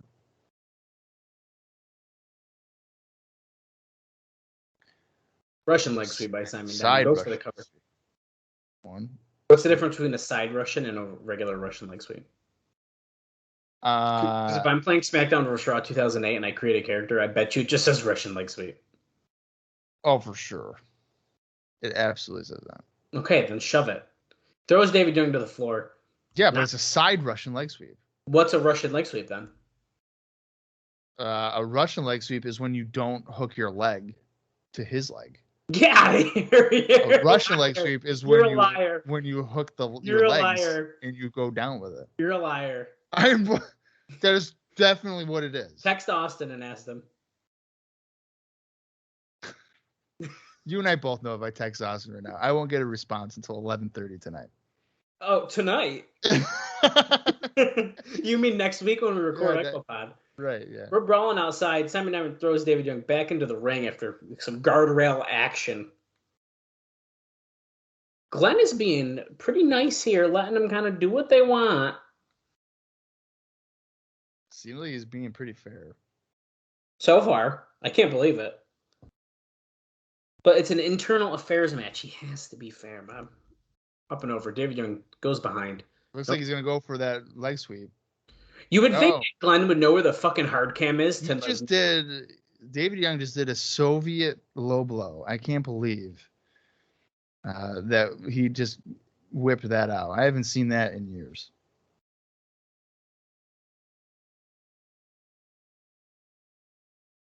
And it looks like he might be going for a Czech Republic right hand, and he hit it. Yeah, Bob wants me to comment on what he's saying, but I'm not going to. I'm just pissed that Glenn Gilberti had his back covering up where the hard cam is during all. You don't care. You don't want to be there. Young whips Simon Diamond in the corner. So strong. So beefy. Smart move by David Young. TNA doesn't even want to call this match right now.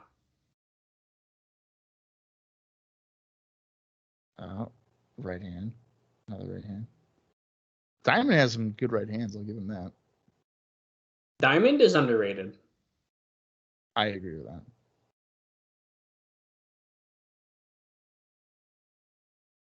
Oh, David Young laying in some right hands. Glenn's like, come on, man. Oh, he stopped him. You know what? More power to Glenn. He is being very fair in this. Bravo for him. I'm shocked, to be honest. Whoa. Roll it from behind. Let's see. Oh, but come on. That was a wicked slow count. And he didn't even finish the count. Diamond got tossed out of the ring. Now we're fighting on the ramp. Whipped into the apron. Calling shenanigans. The hardest part of the ring. Diamond getting into the ring. The hardest part of the ring. Yeah. The hardest part. The hardest part. Definitely not the softest spot. Whatever. It's fine. Okay, we got a steel chair. There's a TNA dancer girl just standing in the corner. She doesn't. Everybody knows that the TNA cage dancers don't know what to do unless there's a cage to dance in. That's true. Glenn actually took the chair out of Young's hands. This is like too slow and not mistimed, but I feel like it's like, okay, I'm gonna grab the chair now and Glenn's gonna take it. I feel like I knew that was coming. I am just waiting for a swerve. Right. Do we think that it's actually going to swap and then they're going to finally kick David Young out and then No way. No way. I feel like if he wanted David Young out, he would have already got him out. Oh, yeah, that's a good here point. We go. David Young with a great Muda moonsault, but he missed it. Diamond's got a roll up 1, 2, but only a 2 count. Gilberti's still doing a slow count. Super kick. That might do it. Dallas got his dinner for the evening. That's nice. I did. I'm surprised. What kind of soup is it today? It's actually waffles.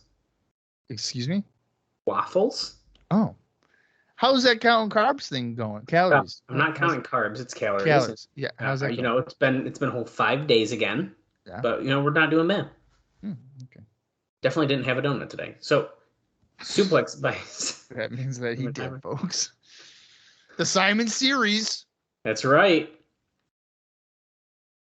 That's right today. Or Don West. But it was just countered. I love how Simon Diamond did about 2 or 3 suplexes there. David Young counters and hits one, and then Diamond's like, I'm out. I'm winded. I can't do it. Yeah, and then David Young's already at the top rope.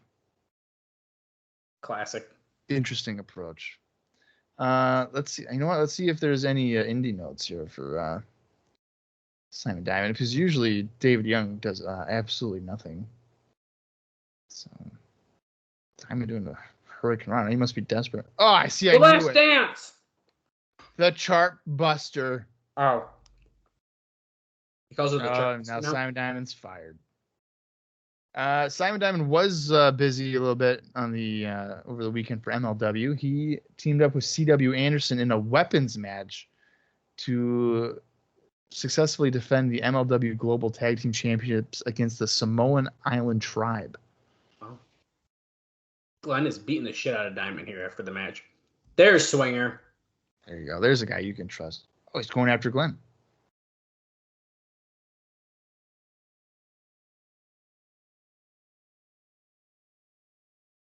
Thank God Swinger's on his side still.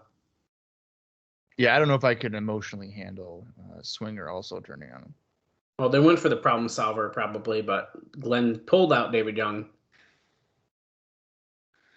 So how invested do you think you are in a Gilberti and David Young against Swinger and Diamond feud? If they don't drag it out too long, I mean, it's been building. I do think I think we need like a finish for it, but I don't want to see this for the next 5 weeks. Yeah, I don't want to see it really at all. But I guess I really have no choice in it. We're heading to the back. Scott Hudson is outside the locker room of the World Heavyweight Champion, Jeff Jarrett. Because if Jeff Jarrett doesn't show up at least 3 times, it's not a TNA show. Yeah, you're doing something wrong. Kid Kash in the room. Yeah, for you in there, Jeff. I'll talk to you later. Callus, listen to me. I like how Callus is like, what? I'm right here. What do you want? Just talk to me. I'm going to get it. Oh. He wants all the signatures from last week. And more importantly, if you need any help, Abyss has got your back. He's like, I got this. Because he doesn't want to deal with Abyss. Remember, they have history. Right. You want who to sign with their own blood? I missed the name. No, I don't know what he said either. He just slammed the door. Cut the fucking music. Yeah, next up. Well, there's only one note here for this match. Shane Douglas defeated Just Incredible on January 9th at that Jersey All Pro Ring of Honor joint show collision course. Wow. A little bit of ECW partaking in some Ring of Honor Jersey All Pro action. Wait, Bob's wrong. He's not even coming out in a shirt. I'm shocked. I'm honestly shocked. Do you remember? Remember my name? Ooh. I don't know if I really like the Tracy Shane Douglas thing. It kind of makes me uncomfortable. Oh yeah, that whole situation. That don't. Oh. That's my girl April. Ah, damn it. Still my house. That's right. Prime time, baby. Throwing up the axe. He wants you to know he wants them back. What is? Oh, that's a shirt. I thought he was wearing a singlet. That'd be so weird. A baggy ass singlet. Yeah. Yeah. Yeah. Ba-da-da. That's my theme song singing for the day.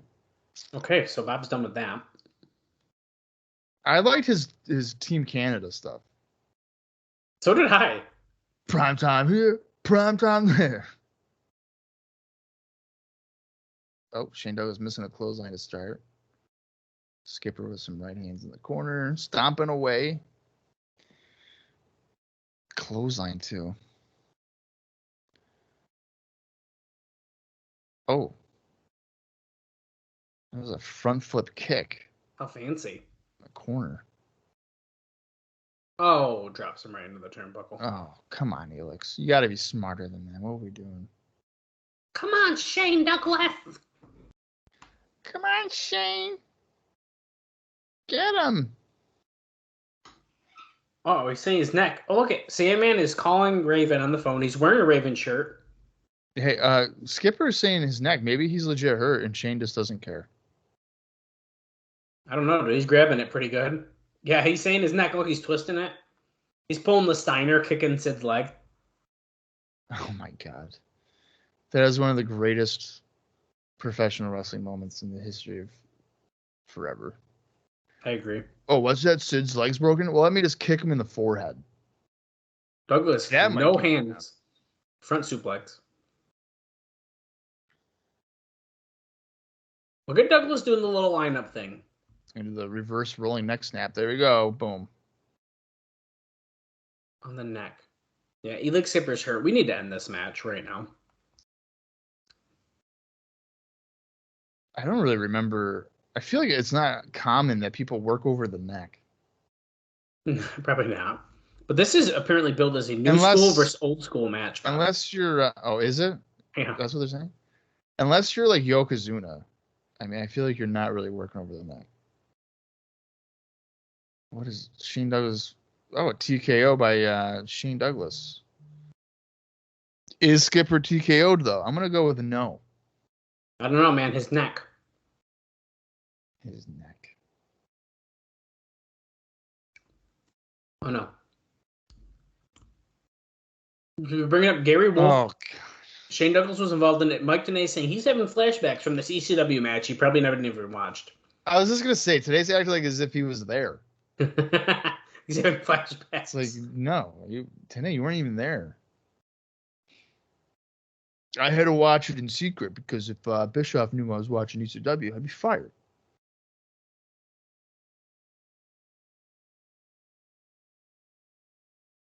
Oh, heel kick there. Standing heel kick by Skipper.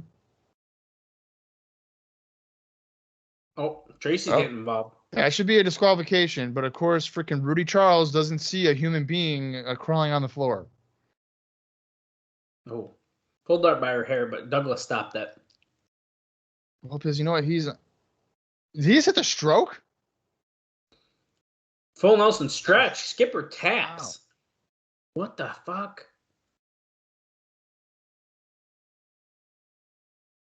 Shane Douglas, I think, technically just hit the stroke.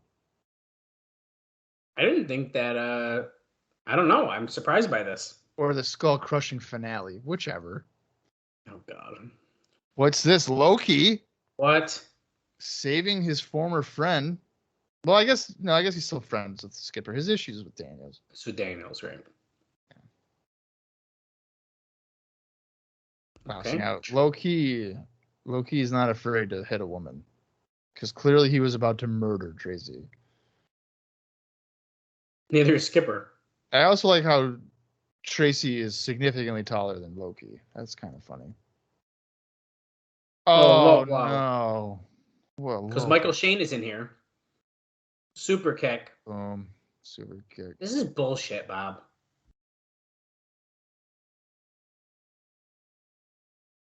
I wonder who's going to come save him. Jarrett? Sting? Hogan? Piper. Actually, Piper. Ah, there he is. Christopher Daniels. The crowd gives 0 fucks.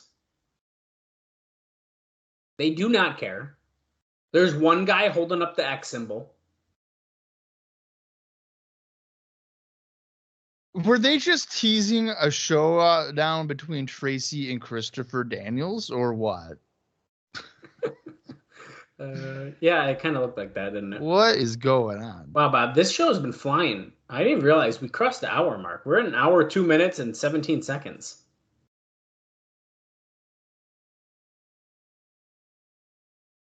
You know they belong together. I never thought we'd see them back together. And here they are, dude. Triple X. Is this an official reunion? Let's see. Skipper's putting out his hand. Shakes Daniel's hand. He's going to shake Loki's hand. But what's more important? Are Loki and Daniels going to shake hands? Do it.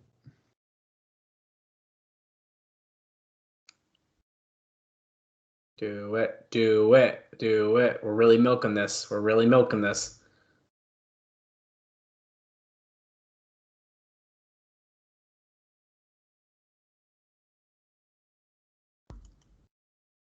Daniels puts his hand out. Dude, hey, sorry for hitting you in the head with a chair 4 weeks ago and almost killing you. That wasn't 4 weeks ago at this point. Come on. Let's just forget about it. Knock it off. Loki's like, dude, remember when you almost killed me? Remember how I forgot to cut some hair on the side of my head? I saw that. I saw that too. Oh no! So not all is forgiven. Bob, I didn't expect this. Wow, did you expect that? Because I didn't.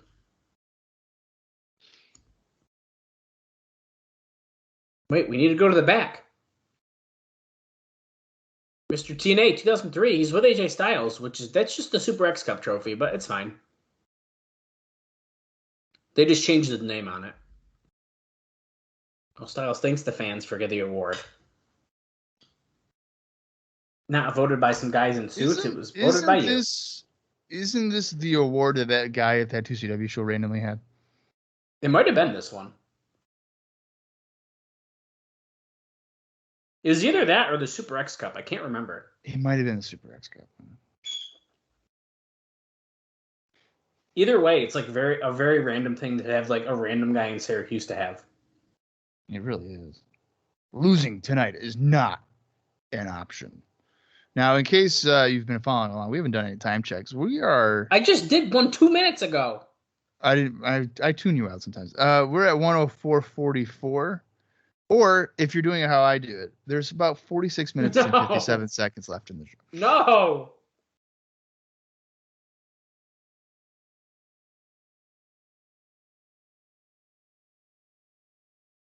We're getting a promo of Kash. No, Tiny, don't do it. Tiny has he has no self-respect, and he signed a soul over to Jeff Jarrett. Oh, and then here comes Don Harris. If I didn't think this was going to be a 2-second highlight package, you'd be getting that Kevin Nash note right now, but I think you're going to have to hold on to it for a few more minutes. It's a little bit long, so. Kash backstage, probably an explosion. Chris Vaughn. Yeah, I mean, he hasn't really gotten good names here. No, Sarah Lee, Tiny the Keeper. I got the help. That's good. He's going to get fired. Kid. Kash.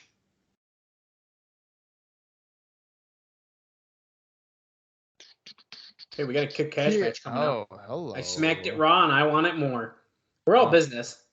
Okay. That's what the shirt said. Yeah, well, I don't want you talking to Lollipop like that, okay? Whatever. Just because she demonstrates her oral skills on a weekly basis on television by sucking on a lollipop does not mean you can say things like that. That is a good point. She does. Damn it! Oh, come on, Tiny. They're like, sign it, you piece of shit. I thought he already signed it. So did I, but maybe not. Why is he being forced to sign it again? Oh, wait. Did he get stopped last week by Chris Vaughn? Is that how that happened? Oh, maybe. I thought he signed it too, but he signed it now.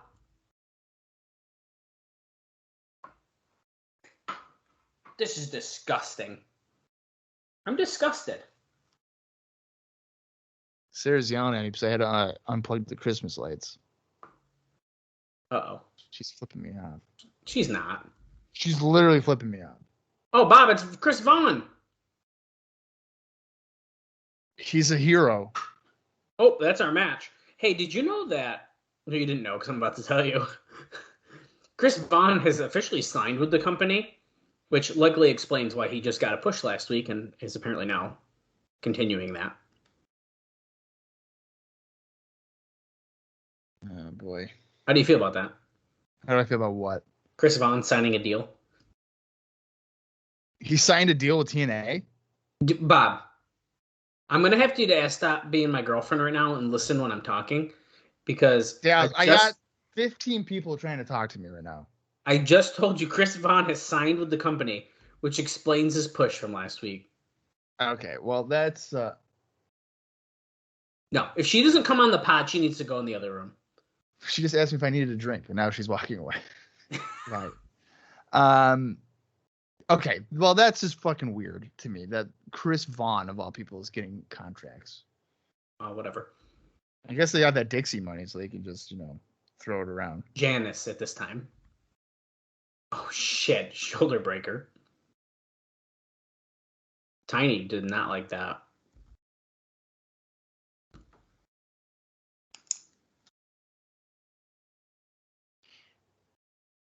God damn it. Chris Vaughn's not intimidated. Kash is beating the shit out of Chris Vaughn. He's got his shirt pulled up over his head, slapping his back right now. Oh. Kash is bullying Chris Vaughn with overhand chops. It's not fair. We saw him humiliate Sarah Lee. Tiny signed his life over. What if that was just a way to? What if that was Kid Kash forcing Tiny to sign like a diet plan or something? And he's like, "No, I don't want to be like Dallas, and I don't want to be like Dallas and count my calories." Well, bullshit. Hey, it worked once, so it's time to do it again. You know. I don't want to have to be having tomato soup every night. This is bullshit. Oh, I couldn't do that. I can barely get through a bowl of tomato soup. Really? It's like, so at one point it's like, okay, this is too much of nothing. You don't like use crackers or nothing? Well, yeah, but I don't know. It's too much. You gotta use crackers. How many sleeves of saltines would you use in one bowl of tomato soup? 1. Not 2? Okay. Chris Vaughn is fighting back. He's whipping Kid Kash in the corner. Runs at him. Gets a boot in his face, though. That sucks. Because what I do is I put all the saltines in there to soak it up, and then I just eat the wet crackers. Oh, okay. Kid Kash going for a cover. Kick out at 2. Oh, God. Why would you say that? That was a good reaction. Lots of slapping in this match. I wish Vaughn's partner would have got signed. Rick Santel? Yeah. Well, he broke his collarbone. Yeah, we haven't seen him since. Oh, no, I think we did see him, didn't we? We did, because he was like standing there all like fucked up. Remember they mentioned his shoulder and then he like moved it like it hurt. He winced. Yeah, he's like, ooh. Too funny. Just the mere mention of his hurt shoulder is like, oh, it triggered me. Oh my God. It's too much. I'm going to give you another note now, because why not? Do you remember our buddy Ed Ferrara? Sure. We haven't heard about him in a long time. Well, of course, he used to write here. He was on commentary for a little bit. But now he is teaching writing at the Second City School in Chicago. Oh, okay. So that's what he's been up to, apparently. I thought that was it has nothing to do with what we're watching now, but he is an alum, and we had an update on him, so why not talk about it? Kash laying in the right hands on Chris Vaughn. He's definitely busted open now. Is he? Show us the blood. There's definitely blood. He's trying to show it off. There it is. Show the hard cam, buddy. What happened to Chris Vaughn? That dude didn't do anything.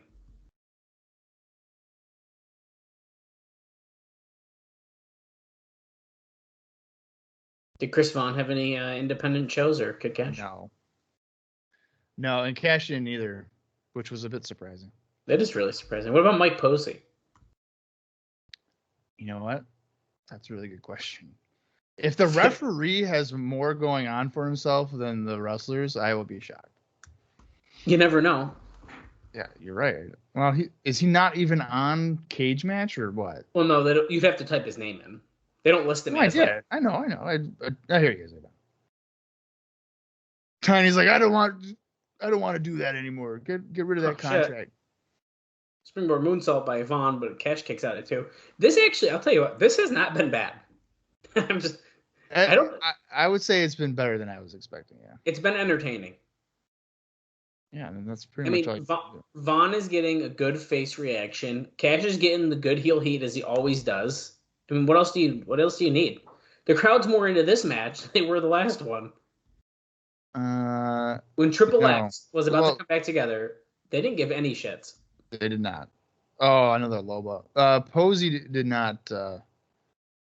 Okay. He didn't have anything. It doesn't look like he really starts doing stuff until the end of the month. Okay, this looks fucking dangerous. Oh no, what are we doing? A top rope scoop slam. Okay. Oh my god, what the fuck? Kid Kash is not done. Hit the moneymaker.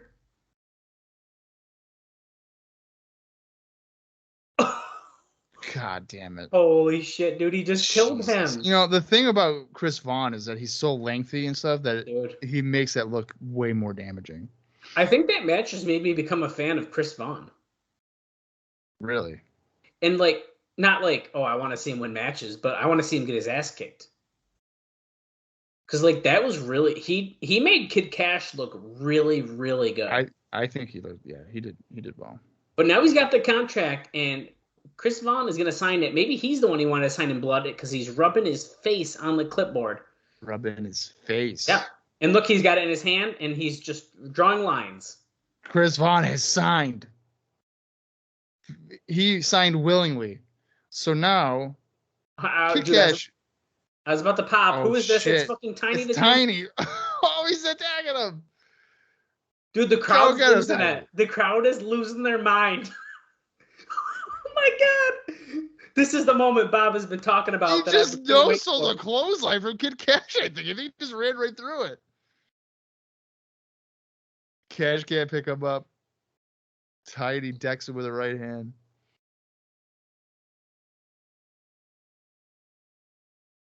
He spears Kid Kash.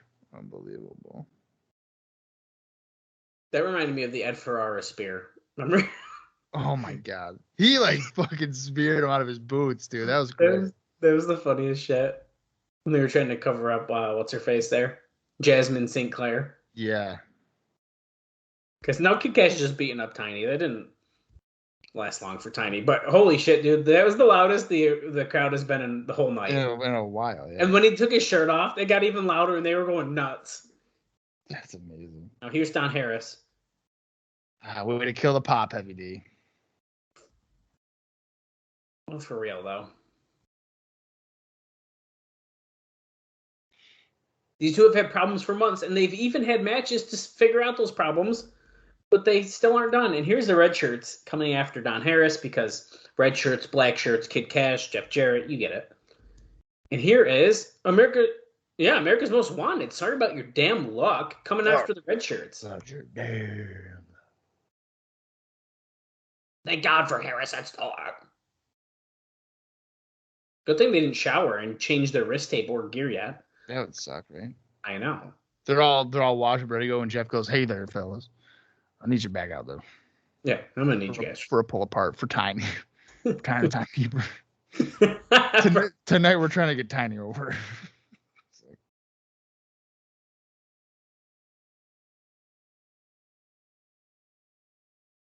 JP's like, "You okay, dude?" Yeah, I'm okay. I just got my ass beat. I'm fine. Don Harris, America's Most Wanted, and they're just slapping Chris Vaughn to make sure he's awake. A guy busted open and just got his head driven down to the mat. Let's smack him in the face. Oh, this is the video package for Father James Mitchell. Okay.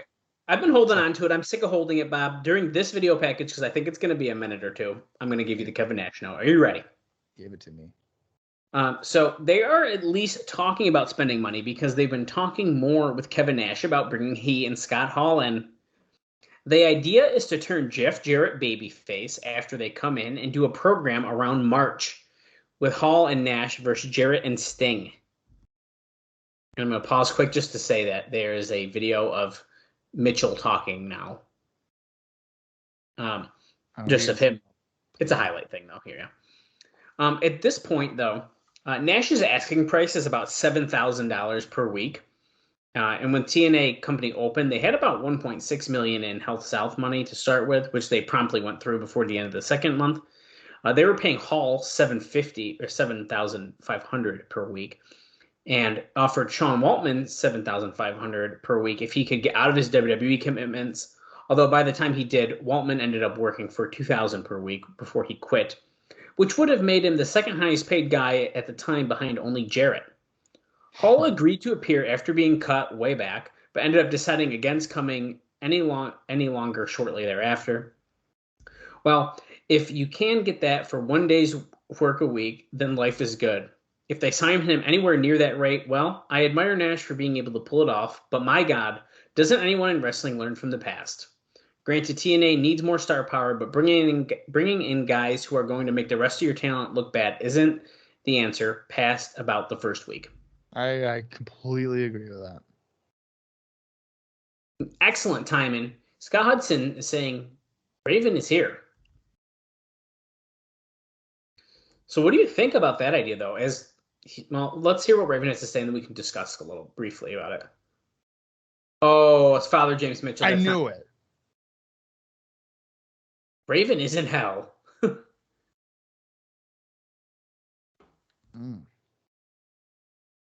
Raven's in hell. Because he was outsmarted by the Gathering. Mitchell and the Gathering.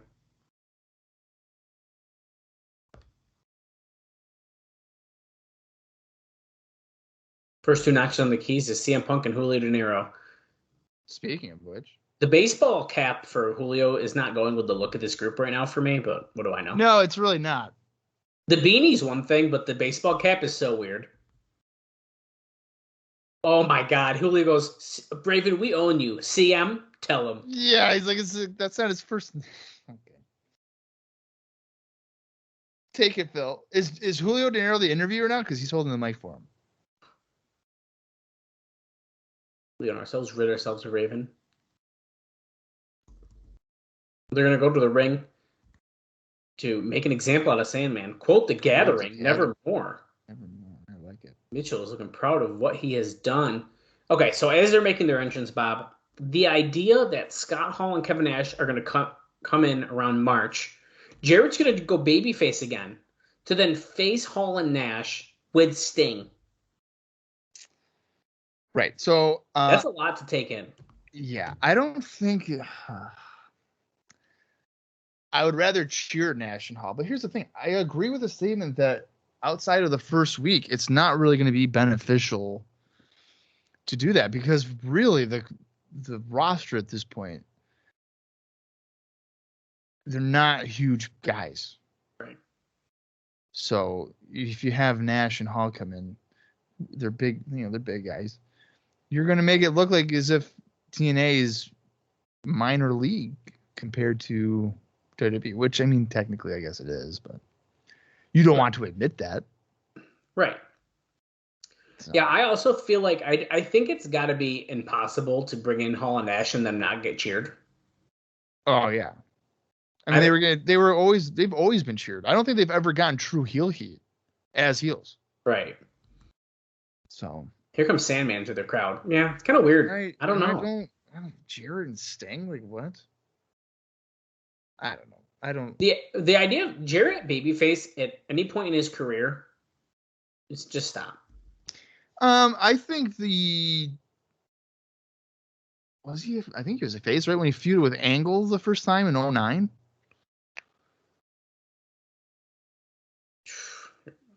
He was a babyface then. Yeah, but why? Well, okay. By then, though, I feel like. Wait, was he? Because didn't he? Because he got Karen. Like that was legit. I don't know. Was he the heel? I don't know, man. I don't fucking remember. But the idea of Jarrett right now, I don't hate anyone on the roster more. And it's tipping on the. He just asked him, "Hey, are you 21?" I guarantee you, he just asked that guy, "Are you 21?" He's giving these guys beers. Well, he did not ask my cousin that once when he gave him beer, and he was not 21. How old was your cousin? I don't remember at the time. I'd have to ask him. I don't even know if he was 20. Jeez. Yeah, it was. Well, he might. I don't know. He might have been, but it's kind of close.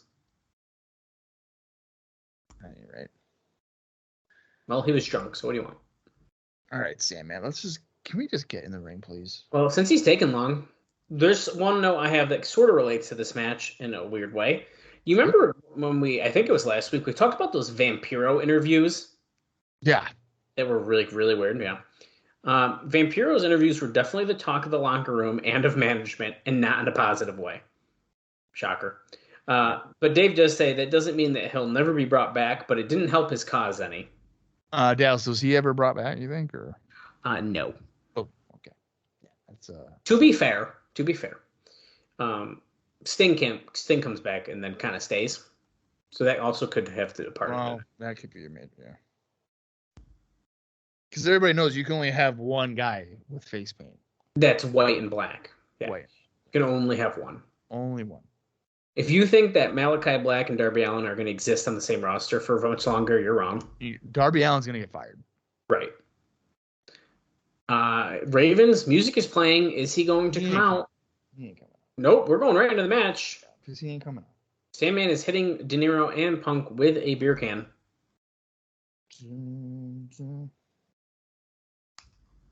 They're going up with the camera. Where's Raven? Is he going to come out? Or?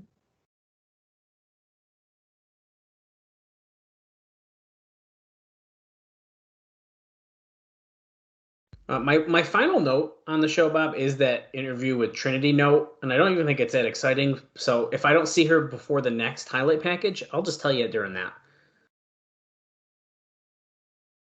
But really, the most exciting thing is that Kevin Nash situation. Yeah, well, that's very. The Nash and Hall stuff is intriguing. I would not pay them $7,000. That seems a bit extreme. A week. A week. Yeah, and you know that Kevin Nash is not wrestling every week, right? So it's like, hey, Kevin Nash, you want to come out and just cut a promo? Here's $7,000. $7,000. Can you imagine that? That's No. incredible to me. Sandman launches himself off of a chair, I believe. I'm gonna pay you $7,000 just to talk for 10 minutes. On the Punk and De Niro at the guardrail.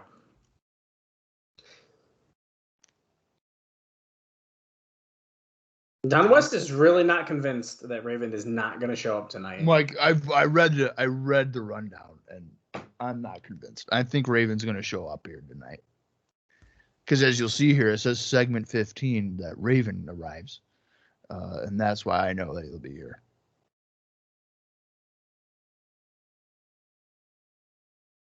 Who? What the fuck? It's on a pole. Oh, I didn't even realize it is a single port cane on a pole match, because there's the pole with it sticking in it. That's funny. I did not know that. I just thought it was a double Singapore cane match. Oh, you know what? It was supposed to be originally, wasn't it? With Raven, or is there two of them? Even on cage matches, it does say Singapore cane on a pole match. Huh. I don't think there's two. I think there's only one. I think there's only one pole. Oh. I thought that Tanay said no. There's two. Oh, there's two. Yeah, there's. So it is technically still a double Singapore cane match. It is. Yeah, you're right. Wow, that just made me so much more interested in this match. CM Punk is giving Sandman a face wash with his boot, but he moved on that one. I like how he tried to get the crowd behind him for that, by clapping his hands. Why not? And then no one did anything. Well, he's the heel. Yeah, but still. Sandman trying to get it. Indie show.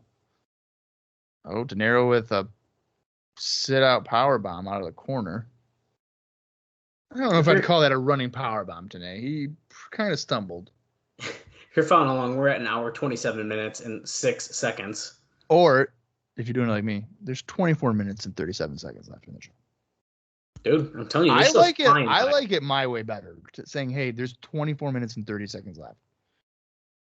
Big elbow by De Niro. And I think everybody would agree with me on that one. So. And if you don't, I'll block you and not deal with it. Sandman still thinks Raven's gonna come out. So Raven, let's get extreme. Raven, come on. Starts drinking his beer. I don't trust you.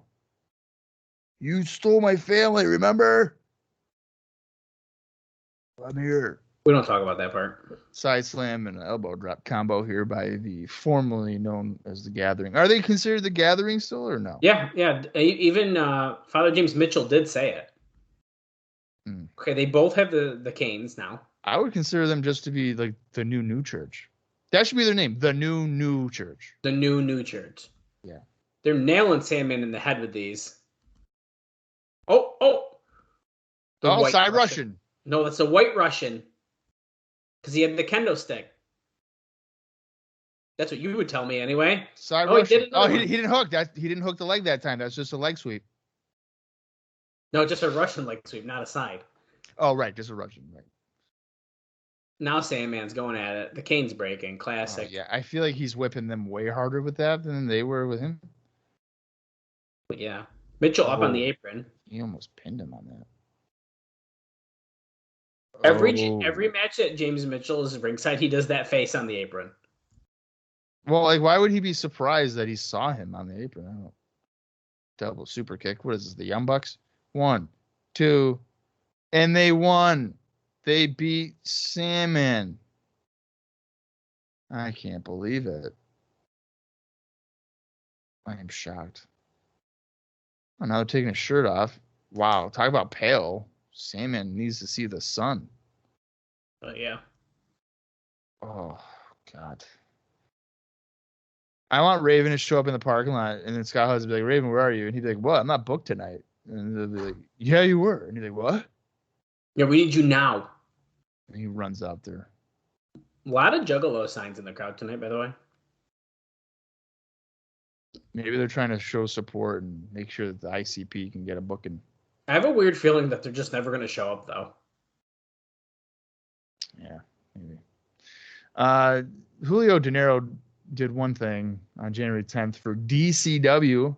He lost a triple threat match for the DCW International Heavyweight title where Justice Payne defeated Julio De Niro and Dylan Cage. Erik Watts backstage with Goldilocks and Scott Hudson. Tell me that's what Erik Watts is wrestling in tonight. 2 long sleeve shirts. I think it's 2. Or it's an ugly ass collar. Are these beanies new? Because I feel like every wrestler tonight has been wearing them. They've had them before, but you're right. There's been a lot more in them. Oh, tells Goldilocks to stay in back tonight, and she did not like that. Stand back and stay out of the business. She says, I can't watch you and the match. I'm with you every night. I can't stay in the back. This is the most important match of your life. Erik, why? Oh, she said, oh, I get it. You're breaking up with me, Erik. You just want to end this? This is about the match, not you. He's almost breaking. I feel he almost started laughing. You know what, Erik? I will not be ignored. What the heck? What the hell? What a great way to interpret that. Hey, I just need you to stay in the back for your safety. Oh, you're trying to break up with me. Well, I won't be ignored, you son of a bitch. Talk about crazy girlfriend. Yeah, holy crap. Okay, we're going to touch on next Wednesday, but February 11th. First ever America's X Cup. Great. Wait a second. Oh, Sandman missing his cue. Raven, where the hell are you, Raven? Devil. I swore to myself. I would never dance with you. What does that mean?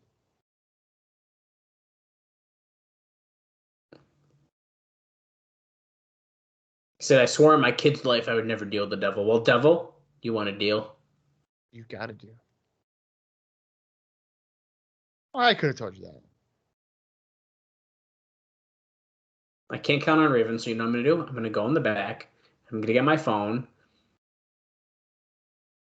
He's going to call the biggest or hardest chair swinging son of a gun.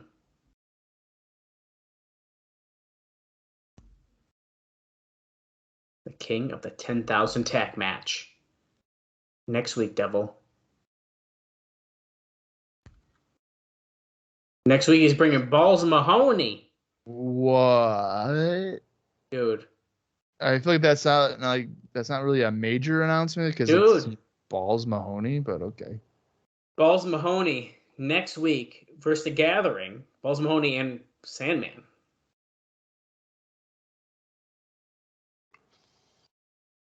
Wow. That's not all, though. That's crazy. Next week, here, primetime Elix Skipper and Christopher Daniels are going to team up in a handicap match against Shane Douglas. It's a 2-on-1 with the faces with the advantage. Weird. 1 week from tonight, Gilberti and Young versus Simon Diamond and Johnny Swinger. There we go. Get it done. 2 weeks ago, Red Shirts beat AMW. Tonight, AMW beat the Red Shirts. So next week,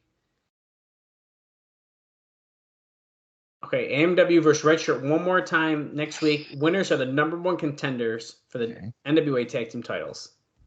Lights are out. Tanae's like, what's this all about? Okay, it's Oh.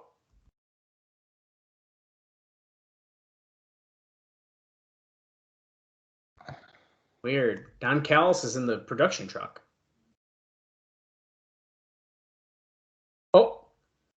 Biggest bombshell in the history of the business right now.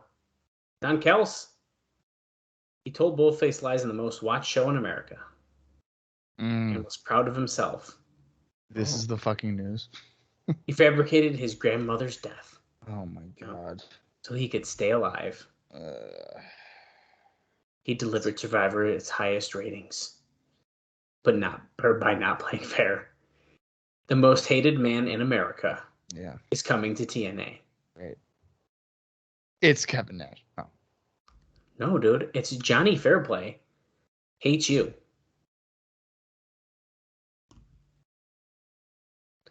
Well, Who cares? Maybe in 2003 or 4. That was exciting. Can you believe he lied about his grandmother's death?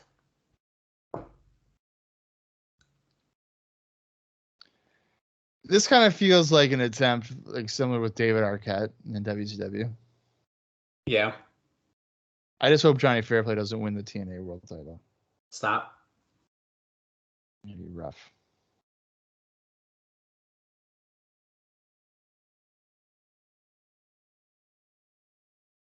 The big tag team main event. Scott Hudson in the back with Jeff Jarrett and Abyss.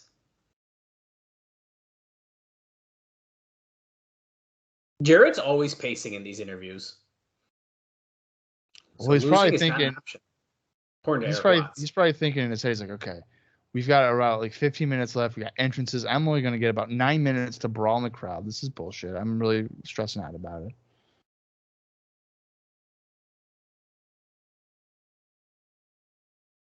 There's not going to be any room in this business, in the Asylum, in TNA.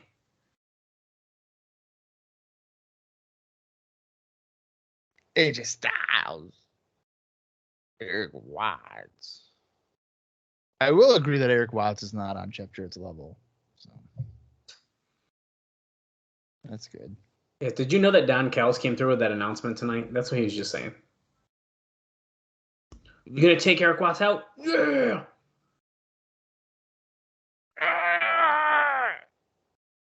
Okay, well, as we're doing entrances for this, let me give you my last note, because I don't think it's very exciting, but I figured we'd throw it in here as Erik Watts comes out. Goody, Director of Authority. Trinity also did an interview with Steve I've been waiting for this. You've been freaking holding out on me here, but go ahead. With Steve Gerwick. And didn't say too much either. She said the name Trinity had religious connotations because it never had a bad idea to have God in your corner. And believe it or not, she did say one of her career highlights was having a singles match with Kid Kash. And Alvarez is clear to point out, clearly she never watched it back. Because it might have been the worst of the year in any promotion.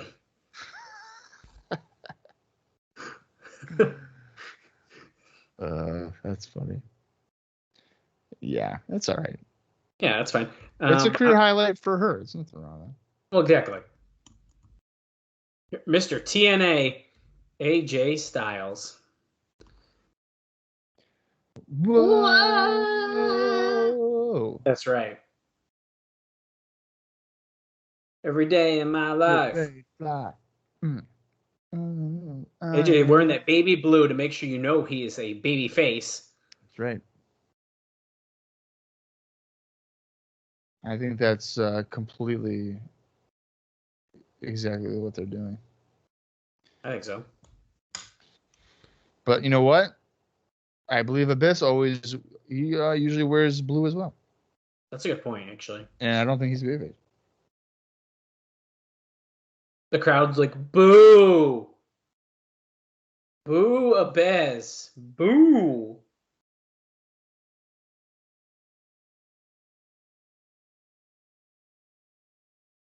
So, Bob, who do you think? Do you think that this is the end of Erik Watts in TNA? I hope not. What? I think Erik Watts has grown on me. Okay. Not the answer I expected.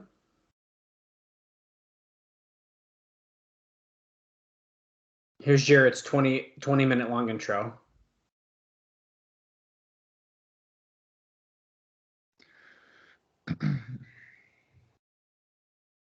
From Hendersonville, Tennessee.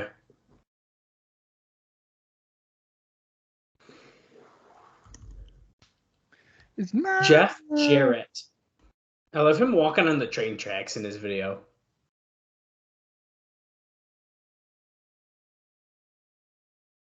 There he is, our NWA World Heavyweight Champion, Jeff Jarrett. Well, you know what's funny too is I don't believe we've ever heard a hey, you can stop but trains can't on Jeff Jarrett's podcast before, because he clearly ignores that by walking on train. That's a good point. We are immediately starting. Styles and Abyss are brawling. Watts and Jarrett. I don't like that Watts isn't wearing gear. I don't believe this is a street fight, right?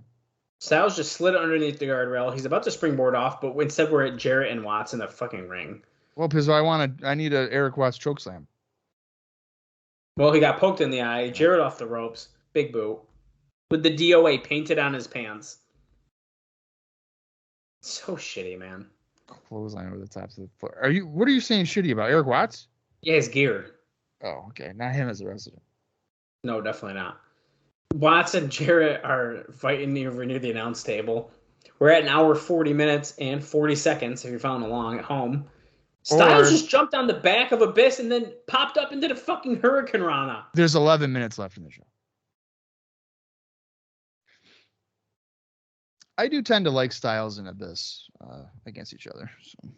Yeah, they had a really good match at Lockdown 2005. Well, we're not even there yet, pal. So I don't know why you would even contender match, not a heavyweight title like I thought. I don't even know why you would even mention that. Okay, so Tornado DDT by AJ Styles. Spoiler alerts. That's like me saying Abyss turns on Hulk Hogan in June of 2010. What? And says, they're here. They're coming. And guess what? The they is fucking Hulk Hogan. And he's there already. And then they hold up the sign that has the wrong there on it. Yeah, the wrong form of there. Yeah. Good shit. Huge drop kick by AJ Styles. He didn't do a drop salt that time, though. No, he did not. I think he was trying to, but he landed on his side. Tags Watson, our favorite wrestler. This is the New Age Techno Team 2000 if I ever saw it. Erik Watson with an accent. I didn't realize that he has DOA painted on his right leg. Yeah, all of our listeners, I'd like you all to count how many times in this episode you've heard me say something and then Bob say the exact same thing 10 seconds later. You didn't say that. Yes, I did. I said, this DOA painted on his shitty outfit.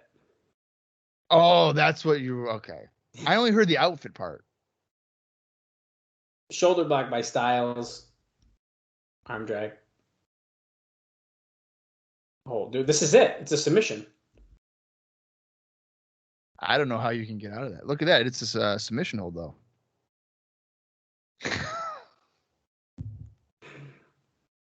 We're up to at least 7. Abyss is tagged in. Styles didn't even try. Woo, spin kick. Wow, I'm surprised he reached his face with that. Me too, that was nice. Tilt to whirl. Oh. Abyss okay. dropped him. Yeah, that was dangerous looking. At least he didn't throw him to the floor. Oh. Pops him up and then slams him down. With impact.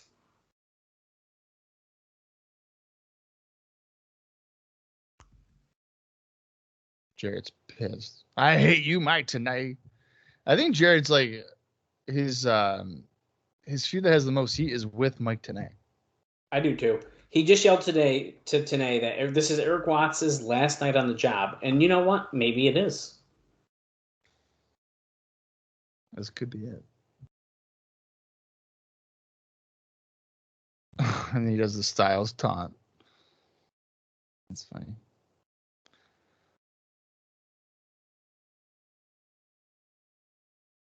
Rudy, focus on the match. Who cares about Erik Watts? Oh no. What is that? Like a Cobra clutch, but it's sloppy? It's the $1 Million Dream. That doesn't look very good. No, but he's itching Styles' head. Bringing him down. He's on his knees. Watts is trying to get the crowd behind him. Styles is fading. Rudy's like, is he out? Ring the bell. I'm going to say it now, though. If Jarrett and Abyss win and Watts is fired, AJ is officially like out of the heavyweight title picture, I'd say, at this point. Oh, yeah. But I think that they have to win because I'm not really sure who else could challenge Jarrett right now. I don't know. I mean, really. I mean, AJ's certainly not. AJ doesn't have the momentum to really justify it. But, I mean, who else? Oh. Abyss got crouched on the middle rope, middle turnbuckle even. Almost ripped his butthole open like X-Pac, but he looks like he's okay. I would hope so. Oh, kick to the Pele. Pele kick. What a kick.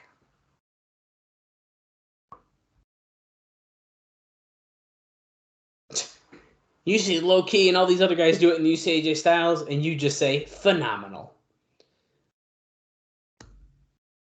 Listen, I like the nickname like phenomenal AJ Styles, but like I've never once said that in my like regular life. Like, oh, that's phenomenal. You've never said that's phenomenal when it comes to AJ Styles? No, like in general. Oh, a huge boot by Erik Watts to Abyss. Ducks the clothesline from Jarrett. Goes for a clothesline or a choke slam. I've definitely said that before. Well, you also say things like totally rad and wicked because you're watching like that late 80s, early 90s superstars. No, I also say like cool, but with a K. Okay, we're done. Cool. Styles. That was a cool. Look at that's a phenomenal dive right there. That actually was a phenomenal dive. Oh, Watts getting reversed by Jarrett, ducks the clothesline, comes back. Fucking ref. Oh. Damn it, Rudy Charles. Jarrett's like, see, I'm thinking. Why would you walk in the way of Erik Watts doing a flying or a running crossbody? What are we doing? Watts had to like reach for that too. Jarrett has the title. Oh God. Oh, he hit him right in the face. Cover him. Oh my God, Erik Watts is fired. Wow. Erik Watts is gone. Wait, today's on the microphone. Rudy. Oh, fuck off, Tenay. Tenay, come on. You can't snitch. He is. He's snitching. Here's the thing. If he does it here, he's got to do it every other time. Bill Behrens is like, yeah, he did. Oh, no. Bill Behrens is here. This is bullshit. The next time a heel cheats, they better fucking have the same energy. The match must be restarted. Fucking Chris. I hope. Look at, he's choking tonight.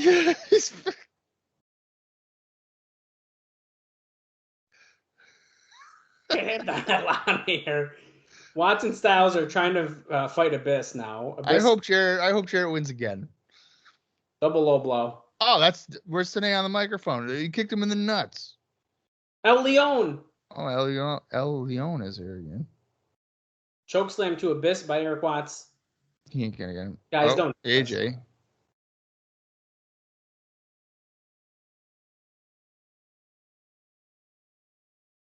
Oh, Abyss kicked out. Oh, I thought he was gonna get it. El Leon and Jarrett are fighting in the crowd. I thought Rudy Shaw was gonna get pulled out because half of his body was hanging outside of the ring, just begging to get pulled out of the ring.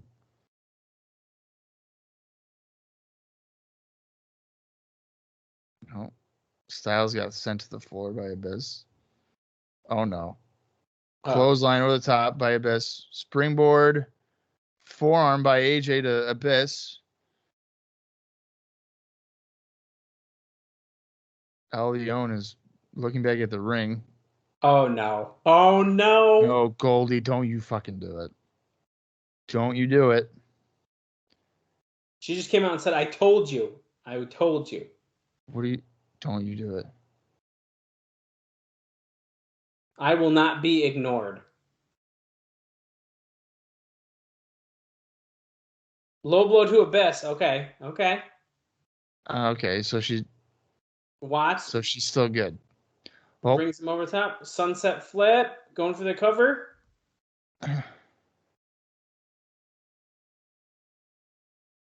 And Styles pins Abyss. so it was a swerve. She's like, haha, I tricked you, Erik. You thought I was going to break up with you, but no, I'm not. I'm here. I'm going to help you. Shouldn't the celebration be for AJ because he's getting a title shot? Callis is pissed. Oh, boy. Look at Jarrett with the fake microphone. Was he trying to talk into nothing? The TNA thing fell off. It's in the ring. Oh, it did.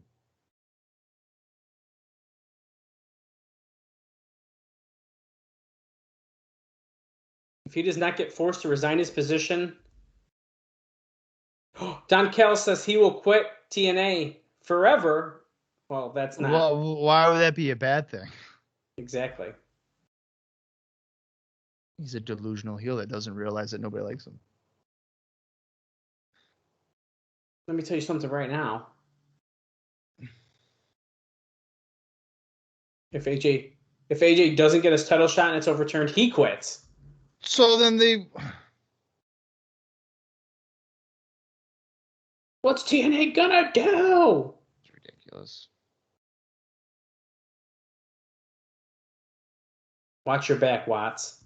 The owners of TNA will never, ever let this man go. He's talking about Callis. He brings me to the table. He brings Kid Kash. And tonight, he brought Johnny Fairplay, the most hated man in America. He's going to be here next week. Oh, great. Watts, kiss your job goodbye. So they're both threatening to quit.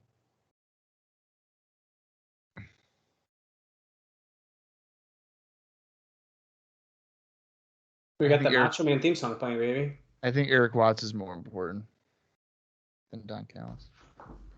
Because without Erik Watts, you don't get Goldilocks. That's a good point. The runtime for that was 1 hour, 51 minutes, and 47 seconds. In case you're wondering. What do you think? I don't know, man. I feel like nothing truly happened. Yeah. On this show. I think that's pretty fair to say. But I can't say I thought it was bad. I think that's kind of where I'm at. I think I'm in the middle of the road. Yeah, I think I'm going to be a thumbs in the middle as well. Because I agree, nothing happened, and I'm a big person for like, okay, if stuff happens and like we go forward and stuff like that, then I'd say it's usually pretty good. But yeah, really, this one we didn't. In fact, the end stipulation didn't even stick. we don't know if Styles is actually getting his match or if Watts is leaving or not. So the main draw for the show, we don't even know if it's sticking. And for that reason, I'm out. Well, I'm thumbs in the middle. Your thumbs up. I mean, I guess some things happen, but not really monumental enough to really consider it a make or break. Like, sure, Gilberti essentially turning on Simon Diamond, and I'm guessing Simon Diamond's now a babyface. That's something that we're suggesting for a while now. Yeah, I mean that was nice that happened. I agree with that. The apparent reunion of Skipper and Daniels for Triple X is happening. Loki is still on the fence. He's like, listen, I'm not sure yet. I haven't forgotten about the whole chair shot to the head thing, so that's going on. I don't mind that that's getting drawn out either, because that's such like a side thing that's kind of happening. I like it. Yeah, that doesn't bother me that much. But yeah, and then we didn't even nothing about with Raven or anything, and then as you said, the main event solved pretty much nothing, and if anything, there's just more questions. So I guess if you're into more questions, which I am, that will make you want to tune in next week, I guess. But as a whole, for everything on the show, I don't think there was enough compelling stuff to be like, oh hey, this is a good show. Well, yeah, I don't know if they're even leaving good questions though. Right. It's something where it's like, well, I want to know that. That's why I watched it this week. Right. And now I gotta wait again and pay you another $10 to figure it out. So I think for me, that's the part where it's like, man, that's why I watched this one. Yeah, that's actually a pretty good. But no, like I said, I agree. Thumbs in the middle. Not a bad show. I do think it flew by. It did. So that I loved. Yeah, I can't complain about that. But next week we have, I guess you could say, the debut, right, of Balls Mahoney. Or have we seen him before? No, dude. This is the first time we're seeing Balls. Right. So Balls Mahoney will be coming in to assist the Sandman, because the Sandman can't trust Raven to show up, so he's got to go with Balls Mahoney, who's probably a trustworthy guy. David Young Gilberti, so he'll be wrestling Swinger and Diamond. There's a handicap match. That's what they said, a handicap match with Daniels and Skipper against Shane Douglas, which is interesting. Correct. And then the last thing that we know is the NWA World Tag Team title #1 contendership match, where the Red Shirt Security will once again square off against America's Most Wanted. Quite honestly, for what is announced, I am not overly thrilled. Not a strong sounding show unless you're super into Balls Mahoney. Well, maybe Balls Mahoney's a big draw in 2004. I don't know. We'll find out next week, I guess. Maybe, but I think that probably would have just been better when they were doing their little extreme reunion thing. Yes. Yeah, that would fit in. That would have been way better because, well, we'll talk about Balls Mahoney more next week. Yeah. All right. You got anything else, Dallas, or is that it? No, man. I think that pretty much covers it for me. If you guys do not already, and you love TNA wrestling, and if you're listening to this podcast, especially for the last 2 hours and 30 plus minutes, I know you do, give us a follow over on our Twitter page at Cross the Line TNA. We're at TNA Cross the Line Pod on Twitter. On Facebook. And you can subscribe to our YouTube channel. Just type in TNA Cross the Line Podcast, where we post all of our podcasts on there for free as well. And if you like the show, leave us a review. Let us know what you think. Let us know how you found the show. I think that'd be pretty awesome to hear. How'd you guys discover us? Are you excited about 2004? We are. I am, for sure. And especially come the summer when we get a fucking TV show. So that should be fun. But all right, until next week, for Dallas Gridley, I am Bob Colling Jr., and this has been the TNA Crossline Podcast.